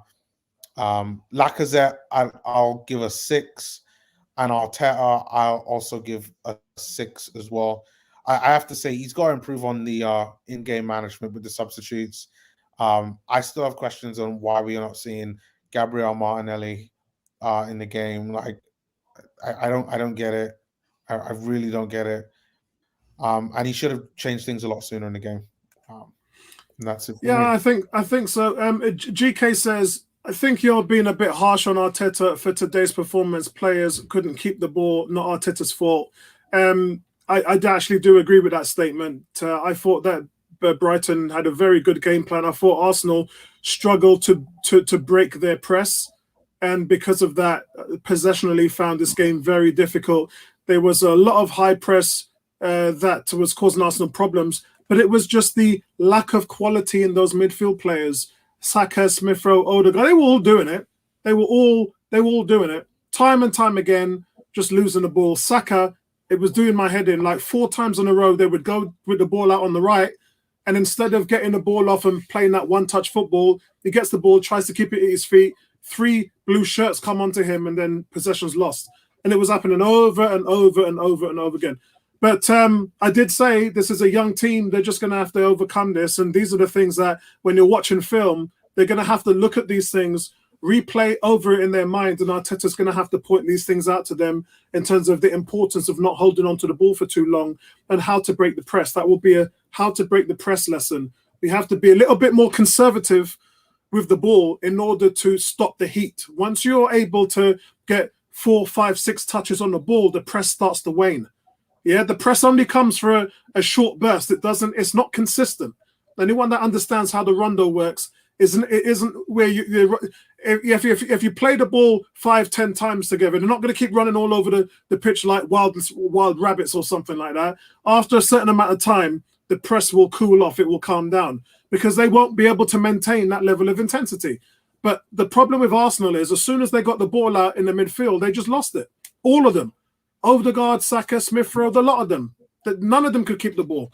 So it's harsh. People are blaming Arteta. And I think, for me, I thought Arteta should be happy today with an average age of 24 and a young team. To get away from that and come home with a draw, I think that was a good result for them. D saying, I'm telling you from now, world-class manager drops Odegaard and brings in more power to the team. He did that with Smith Rowe, I think it was. No, Sambi. He dropped Sambi, didn't he, and went with the single pivot. Let's go down and see if we can try and find some. So players will say. Vincey finally shows up, and Vincey says, "Big up, panel." Vincey, good to know what your thoughts were on the game. If you can leave your top player ratings for me, that would be great. Kieran, it's finished 0-0, mate. It was a hard fought 0-0, and we were kind of lucky to get out of there with a point, to be honest. Carlito says Ramsdale reminds, a little bit Mad Lens for real, mate. And Fincy says, sorry, not able to join. I know, mate. I did talk to you last week. I actually tried to call you on Thursday as well, but we'll catch up later on tonight, or I'll call you tomorrow early, and then we'll catch up and have a chat. It says, how did we get on? We did okay, mate. It was we were against the ropes for much of this game, but the young team, Turney didn't play well. Tomiyasu was getting a little bit bullied, but he stepped up his game. I thought the midfield dropped off a little bit more. The centre-backs really played well. I thought that Ben White and Gabriel and the goalkeeper were solid. Saka and Smith Rowe came into the game and started to adapt. We started to apply a bit more pressure in the second half. It was a game. It would be a learning curve for them, Vincey. That's the way how I definitely see it. Let's go to Bertram. Bertram, you got the conch. So I'll be a little bit more brief because I thought Brighton played well and we didn't play well. I think that sort of summarized the game. Yeah, I agree. Thinking about individual performance, I won't spend time on it. I thought Ramsdale did well. He had a bad drop of a cross that could have caused a goal, actually. I'm surprised, Brighton just wasn't the races when it comes to putting the ball in the net. But apart from that, he kept really well. He commands his area. Unlike Leno, sometimes he does come for crosses, and he does talk quite a bit to position people. So he's enthusiastic, will help to motivate you while you're playing. Tomiyasu, welcome to the Premier League. You got baptized today. So I think 5 is the right score. White, I thought, was okay today, just like Gabriel. I thought they played well because, as Tony said, we had a clean sheet. I can't give Tierney more than a 4. I thought Tierney was poor giving the ball away today. Forget about the defending point. He's just giving the ball away with not even great pressure. And if you watch the Brentford game, who pressed us, Chelsea game, who pressed us, Man City, who pressed us, and now today with Brighton, who pressed us, we don't handle pressing well. We don't let teams pay for pressing. If you come out to the half-line I should be able to get the ball behind you and force you then to spread your defense out, because you're going to be afraid I can get behind you. We don't do that. And when we had chances today, we made misplaced the passes. Yeah. That didn't work. Partey, one of his worst days. So a 5 is fear. Sambi, I give Sambi a 6. I think Sambi's a very decent player. Will come into his own. He doesn't demand or command as much as a Xhaka would or a Partey was, because he's still young and he's playing that role. But I think he has the capability and the potential to do really well. I gave Saka a 4. I thought in the first half, if I was the coach, I'd be thinking about taking Saka. When you give the ball away 12 times in the first 45 minutes, you're a liability, not an asset. You're playing for the other team. You're not playing for my team. And it wasn't just because about pressure. It's because how you're moving, how you're calling for help, how you get into space. He was just really poor. Yeah, he did a little bit better in the second half, but that's why he got removed, because it wasn't really a good game for him. My favorite player, Aubameyang. I heard Apollo call you a world-class striker. So I'm trying to figure out how we define a striker. Is a striker just because I score a goal? Is a striker because I hold the ball up? Is a striker because I can play a pass in between? Is a striker because I can run the space? Is it all those attributes or just one attribute and then put the ball in the net? If a striker has all those attributes, you're not world class. If a striker is just scoring goal, yes, you're world class. And in my world, in contemporary football, you have to have all those attributes to enable you to be deemed world class, and he's not world class. Great goal scorer, not a world class player. I gave him a 2 for effort. Smith Rowe, I thought played well. When we're going through the stats, and Neomis clearly mentioned him having 3 turnovers when Saka had 12 at the time. I thought Smith Rowe played well and was the only one really driving forward. Oh, I missed Odegaard. His worst game, I gave him a 3. His worst game as an Arsenal player, as far as I've seen today. Not sure what's happening. He couldn't control the ball, couldn't make a pass. His pressing was off. It just wasn't his day today, and these things happen. I gave Xhaka a 7. I gave Pepe a 6. I think Xhaka came in the game. You see what a center forward does. Doesn't have the speed. In a game like this, you need to control the pace of the game. You need to control the ball. And you need players who can do that. Not someone's going to lose the ball all the time. So if Saka is losing the ball all the time, Odegaard is losing the ball all the time, where do you get that solidity? Where you get that comfort to hold the ball up, bring people to play? That's why the changes have been made earlier for Abba. And Arteta, here's what I don't give Arteta more than a 5. So the team picked itself today. So I'm not giving you credit for picking the team. It picked itself. You could pick no other player from the North London Derby who played on the last 2 games. You had to pick the same team you did. The question is, the differentiation is, what's my in-game management? How do I assess the game? So my players are not. I don't know what formation we're playing today. Smith Rowe was playing more inside left. Tierney wasn't going on the line as much, so I'm not sure why Smith Rowe was coming in and not spreading the field out wide. If somebody's pressing you, you can't clog up the middle because you have no room to play. You do what Guardiola does. You spread the team really wide. You give me room to make the passes between the lines or play the ball out wide. Then they got to come chase you. It creates space in behind. It's not rocket science. We weren't doing that. So if I squeeze in Smith Rowe, yes, Saka was staying out wide. Now Odegaard is inside. Nobody's wide on the left. Tierney is halfway going because he's not sure if to go or not. You're clogging the middle up. Where's where Brighton is clogged up already. That's my frustration with Arteta. And you make changes in the 70th minute. You're not Arsene Wenger. At least he had the resume and the credibility to do that. That's not you. You have to differentiate yourself. If that was Tuchel today, there's no way he'd go back on the field with the same 11. It's impossible. That would not happen. He wouldn't. I saw him the other day at game make halftime changes, but I thought his team wasn't playing that terrible. So the manager has to work on his in-game management. Stop watching the game like one of us and giving instructions 24/7, and not thinking strategically about how my team should be positioned, what the opposition is doing, where do I see weaknesses to exploit. Think through the game deductively. Don't just react on the side like a madman, throwing out instructions left, right, and center, and not being thoughtful. Which other managers is he doing that, apart from Pep sometimes? And you're not Pep. Pep has a resume. Sit back, watch the game, maybe get somebody up high to watch the game and tell you what's happening, because sometimes when you're at field level, it's hard to see certain things. Get somebody up in the booth like they do in the FNL. And defense. That's why defensive coaches, offensive coaches go up top sometimes. Yeah, they go up top so they can see the whole field. You can see the entire field. You can see the layout. You can see the strategy. Send the film downstairs to my iPad. I can look at it and say, you know what? Yeah, this makes sense. Yeah, I'm not seeing this here, but you can see this up there. Do something different. That's my frustration. But give credit to Brighton. They're a good team. They played well. And, having lived in the UK, I don't like the weather. And that is my team today. My team didn't like the weather today, and I don't like the weather. What's the temperature there in New York at the moment? I can look at that. Probably in the 70s because I feel hot right now. Oh damn! I would kill for the 70s, bro. I can't even get in my hot tub at the back. My back is killing me. I got a cushion here in my chair, because I got to sit here for 2 hours. I just had a nice hot bath for about an hour today, just to soak in and try and get some heat in my back. I'm struggling. I look outside; it's raining. I can't even get out there. Have you done all your grades, Bertram? Yeah, it's 75 degrees and mostly sunny, it says. So. Oh, not bad weather. And so I know you don't eat meat, but I hope you got somewhere nice to take me when I come and visit you, which probably might be next year. I thought you said you're coming from September.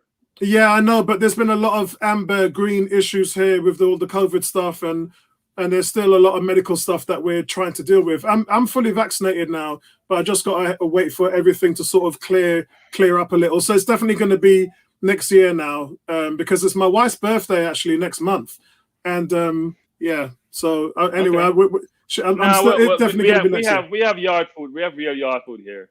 All right, that's what I'm talking about, man. Real yard food. Ramsdale type food. So Sentiment says Brighton sold their prize 50 million cornerback and they look better for nomination. Well, he didn't play much games for them, did he? He played 30 odd games for them, then played for Leeds before that. You're buying potential with Ben White, and I don't think a lot of people realize that, but I do hear what you're saying. I joked with Bertram last year when I said to Bertram, don't buy James Maddison, buy the brother that they're going to use to replace Maddison with. And I think Bertram agreed with me there. It's just these teams, as Southampton, Brighton, these teams keep popping up replacements for these players. And, don't buy Lamptey.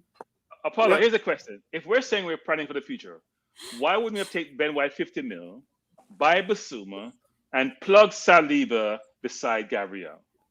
Yeah, I agree. I would have done that. They obviously thought about the David Luiz situation, and they look at Ben White as another David Luiz. In hindsight, I'm going to take Tony Cox's narrative here and say they should have played Saliba next to Gabriel and just spent the money on Bissouma and gone with that. What would an Arsenal team be looking like now in the midfield with a Partey, Bissouma, and the Saliba and Gabriel back four? Now, I don't understand how the progressive side would have worked. Ben White's numbers, you can't take away from him. You can't take away the fact that this guy is the third most creative distributor in the Premier League. You can't take that away. So I know why they're doing it, but I'm just going to take the side of Tony Cox because I know how much Tony Cox loves Saliba. And if that day ever happens when Saliba makes his Arsenal debut, I don't drink much alcohol anymore, but I will gladly drink with Tony and celebrate. But Paulo, here's the problem, guys. Here's the problem. Unless you play 3 at the back, he's not getting into the team. Well, we'll have to... Right, because you can't pay 50 million for someone to put him on the bench. No, this is our team right now. This is our team. I'm saying when Saliba this comes is our back, team. He only plays with Ben White. You got to pay up someone on the left. And Saliba's not getting in the team. Yeah, he's not getting in this team. You don't pay 50 million for a player to put him on the bench. Yep. And Gabriel's our best defender, so Saliba wouldn't get in the team, which is a shame. But yeah, I mean, it's interesting. I mean, obviously, I watch a lot of Saliba. I will again tomorrow. They play Lille at 4:00. What I would say is next season, when he potentially comes back, you've got a decision to make because Ben White will have had a year playing at first option. Will Saliba be able to displace him? At the very least, I would imagine he should easily be able to take over from Rob Holding, Callum Chambers, and anybody else who's in the background there that they might think, well, there's my backup. Because don't forget, guys, it's great that you've got 2 great centre-backs potentially sitting in the prime position. But you must have a backup plan. Tony. Yeah, Chambers and Klasnach contract runs out next summer. Tony. One of our backup plans right now happens to be a guy called Kolasinac. Yeah, their contracts run out. Yeah, it would be Chambers and Klasnach would be gone, and they'll bring in Saliba to replace them. Tony and Apollo, his agent says he's not coming back to sit on anybody's bench. Yeah, that's what he said. So they're going to push for a move when he comes back, but they're not sitting on the bench. He says that. Look, if you're getting all these lyrical waxes, you hear what he's saying? I told him. I said I don't think he'll ever be an Arsenal player. I said he'll never be an Arsenal player. It'll be funny if he gets to the French national team. That would be funny. No, that's what's going to happen. Hey, happy to Gwendozi.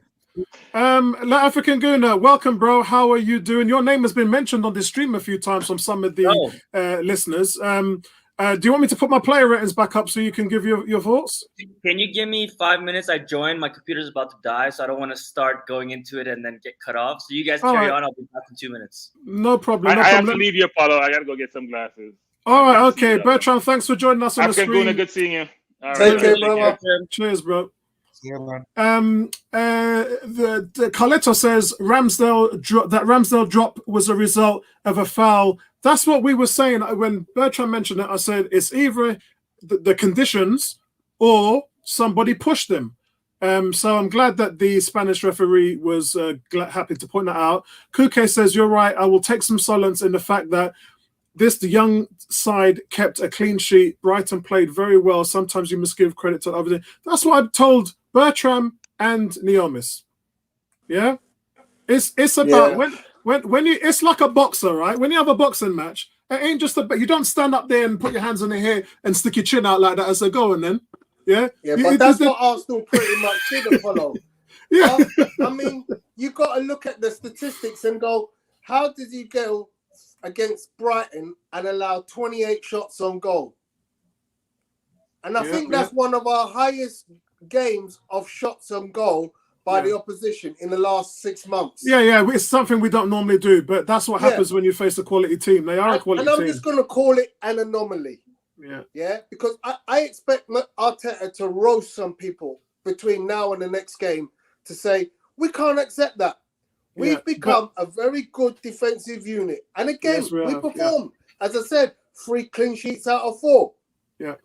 You know, but quite frankly, you can't keep depending on your back 4 and your keeper to keep clean sheets if you're allowing 28 shots on goal. Yeah, I agree. Look, let's make no bones about this. Let's give Brighton some credit, guys.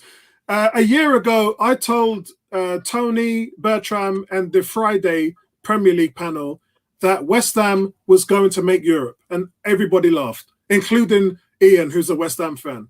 They said, not a chance. He said, his exact words were, we'll be lucky because we'll be fighting relegation. What happened last season? West Ham finished in the top 6. So when I tell you that Brighton are going to be a good team this year, listen to what I'm saying and quantify it at the end of the season. Because this team is solid. That's their MO. Their MO is they'll beat the shit out of you in the midfield, which they do to Liverpool, they do to Man City, they do to Man United. The problem is they can't convert. They can't score goals. No striker. And we saw that today. So a lot of comments in the chat saying Arsenal are not the guys. Don't poo-poo on the performance, man. This young team, I thought, got out of this well today, and we're starting to see a few comments that are elating that. 18 says, with just 4 games with this first 11, what are the advantages moving forwards with a game like this? So let's look at the 2 teams, Brighton and Arsenal. So when Brighton get pressed and Brighton get pressurized, their players know what to do.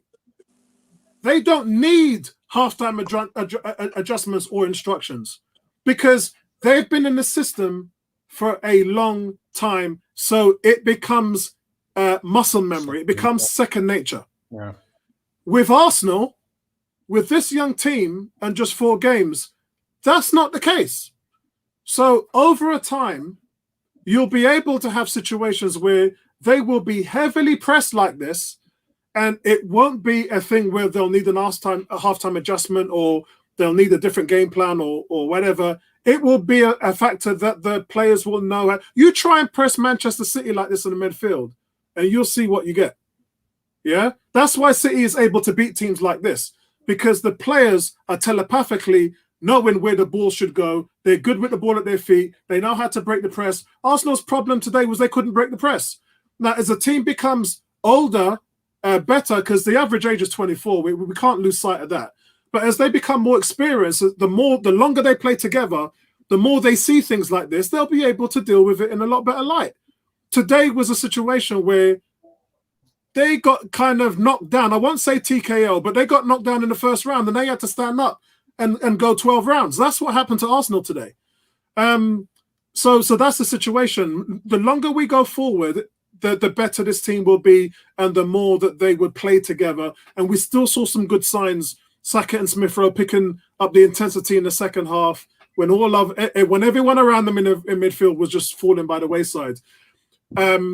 Consistent 90-minute performance from the centre-backs, which was great to see. Tomiyasu getting beaten up in the first half and fighting back in the second half. That is grit that I love to see from the player. And Ramsdale just not taking any shit. Ramsdale having none of it. Ramsdale having none of it. African Guna, hopefully you got all your stuff sorted out. Let me put my ratings up. I'm Curry good from now on. I brought my charger, but I forgot the adapter, so I just had to go get it quickly. Right, first, what's your thoughts on the game, and can we have your player ratings, mate? Yeah, man, I'm disappointed. I'm disappointed. It was really boring.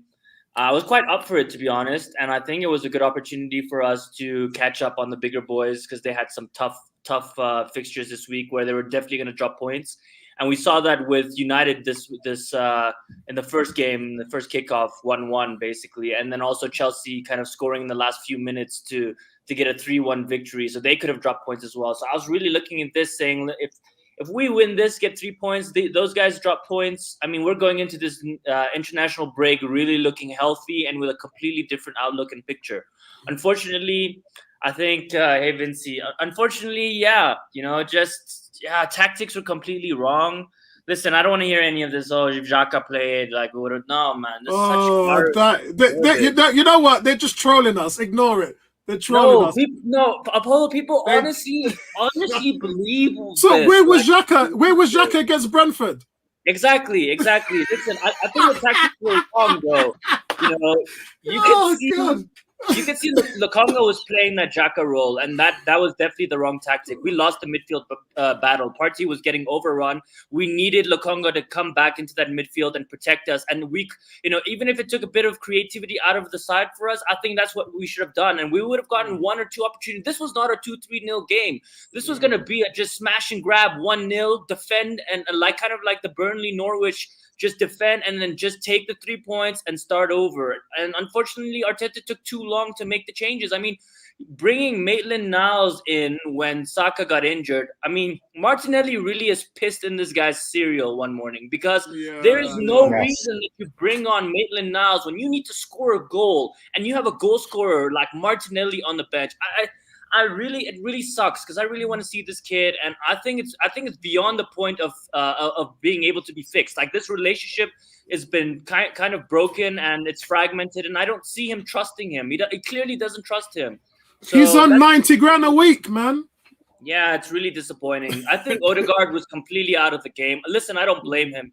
I knew from the start that when we signed him, he was not going to be the physical presence, which is why I wanted a Buendia or a Madison, right? These type of physical games in the rain. I mean, yeah, he's a flary player and he works hard, and he did work hard, but he just couldn't get involved in the game.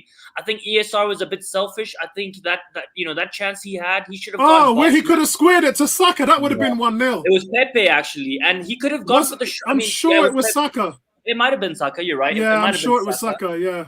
So the way I saw it is like, okay, if you are going to take the shot, go for the bottom left. Don't go try to go through the keeper's legs. And then even though he second-guessed himself, he could have still made the pass. He should have made the pass earlier.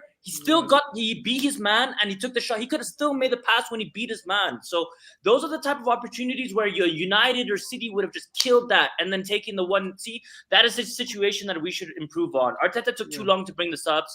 I know you and I, Apollo, last game, I think Aubameyang was a superstar last game. That was an amazing game. And I know Bertram and Tony were like, no, not so. I really liked the way he played last game. He didn't play like that today. I mean, he tried, but he couldn't hold the ball, his headers, everything. He was just getting dominated. So Lacazette, you could see he came on, put ESR in, right, that hold-up play. So Lacazette should have come on, I think, in the 50th or 60th minutes.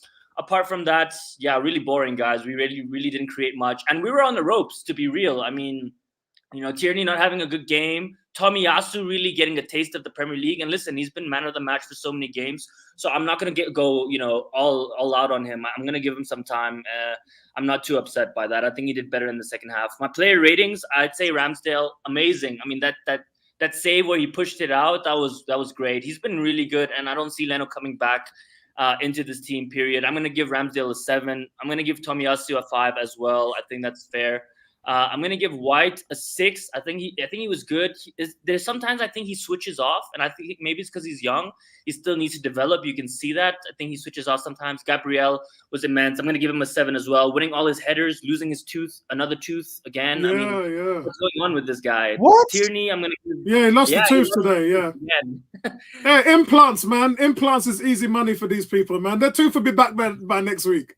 I think so. I'm gonna give Gabe Gabriel a 7. I'm gonna give Tierney a 4.54. Yeah, it was not great. And again, I mean, we scored 3 goals against Spurs, and Tierney usually is that outlet, our creative outlet, and he wasn't last game. So I don't know why we were trying to force it. He could have just sat back and put Lokonga in the midfield. That's the way I would have gone, and I think we would have done better that way. Yeah, I think in this instance, being a good left back is knowing when to go forward and when to drop back. And every time he ran forward, they hit the ball on that side of the field. But it was the tactics, right? It wasn't. I don't think it's really his fault. The tactics was for him to play as a winger and then have Lokonga in the back, and then have Partey just be the sole midfielder, which is crazy. And then Odegaard is barely getting a touch of the ball. Like, he's getting overrun. So it was just bad tactics. And we couldn't react fast enough. We should have changed it within 20, 30 minutes. Like, I'm just watching, saying, Arteta, change the tactics, do something. Like, we're not going to win like this. It was obvious to see. Partey, I'm going to give a 5 as well. He needs to stop shooting from long range. I've had enough now. Honestly, like I probably could go to my backyard and find that ball. Yeah, it's just disappointing. I'm hoping that he had a good chance where I think, he was trying to place it at the bottom right. He could have done a little bit better. It was on a plate for him. I just think he needs confidence. I think once he gets one in, he'll do a bit better. Sambi, I'm giving a 6.5. This guy is amazing. So much better than Xhaka. Mobility, he can skill. He's strong, physical. He had one slide tackle where I know Xhaka would have definitely gotten a yellow. He would have. Yeah, I agree. Yeah, I agree. Do you remember that? That was on the left-hand side of the field in the left back position. Yeah, that's right. Yeah. Yeah, it was. I think he's great. I'm happy. He's better than El Neni. So, yeah, of course he has time to develop. He's not the finished product, but already I think he's better than Xhaka the way I see it. I mean, the people that say Xhaka, we miss Xhaka. I mean, what would have Xhaka brought today that Sambi didn't bring? I mean, the passing and everything, Sambi can do it as well. Maybe not the long range passing, but I mean, everything else he has over him, right? So African Gunner, can you just read out that stat for me? Can you just read out that stat? You want me to read that? Yeah. Yeah, this was Brighton's 18th 0-0 draw in the Premier League since their first season in the competition in 2017-2018, taking part in 4 more goalless draws than any other side in this time. Boring, basically. Yeah. A boring team to play against. I also want to say Neil Mopai thinking he's like Ronaldinho trying to score an overhead kick. I think he tried twice. I mean, who does this guy think he is? Sit down, man. And he took the piss out of Gabriel too. He has a nasty streak about him. Yes. Yeah, he does. Today would have been a good game to have Gwen Zizou, is what I call him these days. Gwen Zizou. I mean, this is a game where Guendouzi would have really thrived. But yeah, Aubameyang, I'm going to give a 3, maybe even a 2. Was really poor. Just don't think this type of game suits him, to be honest. And we should play Lacazette. I mean, there's no shame in taking Aubameyang off in a game like this when it just doesn't suit him. Smith Rowe, I'm going to give a 6. Lacazette, I'm going to give a 7. Arteta, I'm going to give a 4. I think it was really poor. I think really poor tactics. I'm really disappointed, and it puts the pressure back on him, to be honest. So, yeah. I really was looking forward to this. Like I really was, and yeah, it sucks. It was such a waste of time.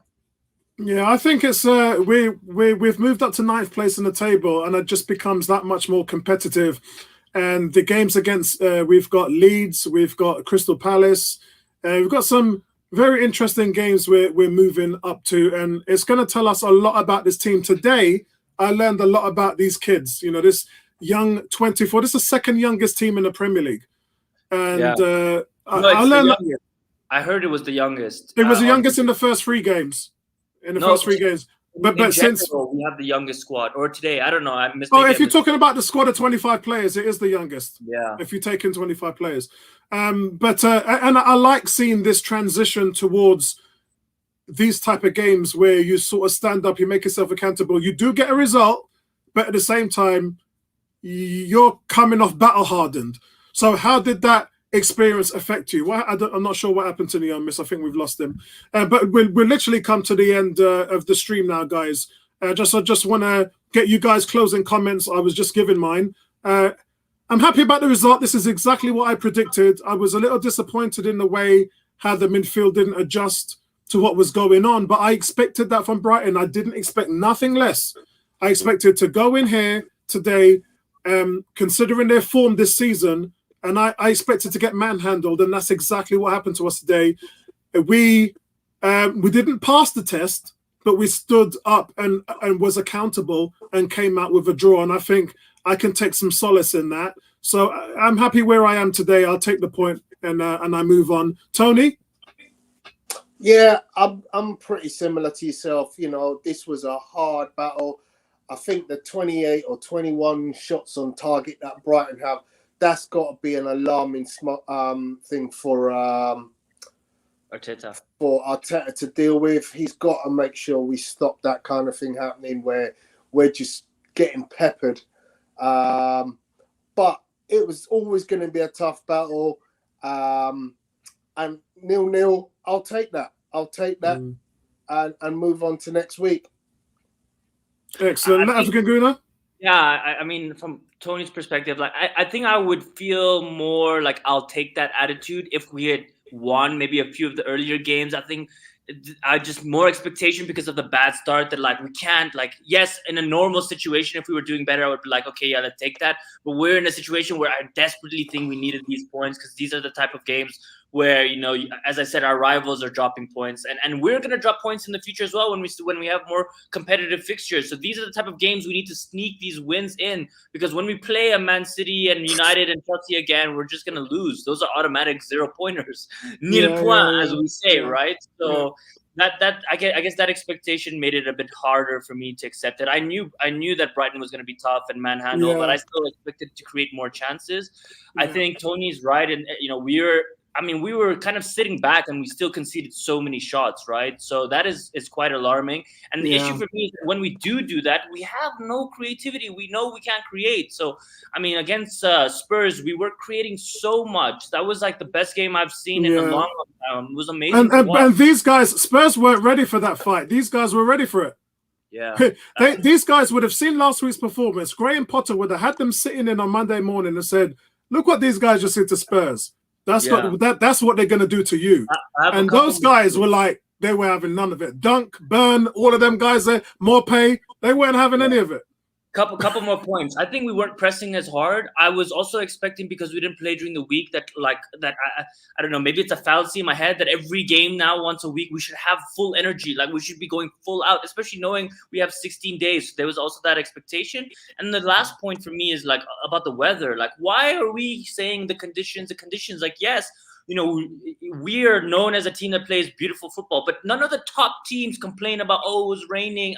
Man City, you think Man City would have said, the conditions? No. Yeah, I agree. I said the same thing. I said, if it's bad for us, it's bad for them. Yeah, exactly. Yeah. So why are we saying about the conditions? It shouldn't matter. If you're a top team, you find a way to grind it out or win. You have so much quality that it doesn't matter if it's raining, snowing, or if it's good weather. You just have the quality to score. And we don't. And so it's a kind of reality check to reduce expectations again. That I'm just gonna check. Let me just check. Where are we? I think I predicted a draw for this game. Yeah, I was trying to see if I could find your list, which I can't. Hold on a second. Here it is. Because I didn't give us a chance to win this game at all. But I think. I can't remember whether you did. No, I definitely didn't. I think I did a draw and I did a loss against Tottenham. So let's see. Wait, what did I say? Brighton. Yeah. Oh, I called it. I called it. Yeah, you called it a draw. You called it a draw. It's here. Oh no, I did. I called it a draw, and I called it a draw against Spurs. Yeah, and Palace next week. So how many points did I? Yeah, after 10 games, 12. And then you said we'd lose against Villa and Leicester. Yeah, but I said I take that back. Yeah, I said that last week. Yeah, because I think after the signings, we look like a better team. So I don't think we'll lose. Maybe draws. Draws. Yeah. I think. I said a draw for today. I said we're going to beat Palace next week. I said we're going to beat them, and then we're going to lose to Villa and Leicester. I'm standing by mine. Oh, yeah? You still think we'll lose against Villa and Leicester? Yeah, I'm standing by mine. Oh, yeah. Leicester struggling. Aston Villa, they started off strong, but not feeling the same threat anymore. Yeah, the biggest game for me is Aston Villa at home, because that would tell us exactly what they're made of. But Palace is looking. Our next game is big, because we still 2 home games. We should have the fans. I really think the home and the fan. That really, when you look at last week, that really helped us. So I'm hoping that we use that to our advantage. And those are the 2 games we really need to push and get the 3 points. True. Right, so guys, that's it from us. Let me just. Sentiment says we cannot keep struggling like this. It's a learning curve, bro.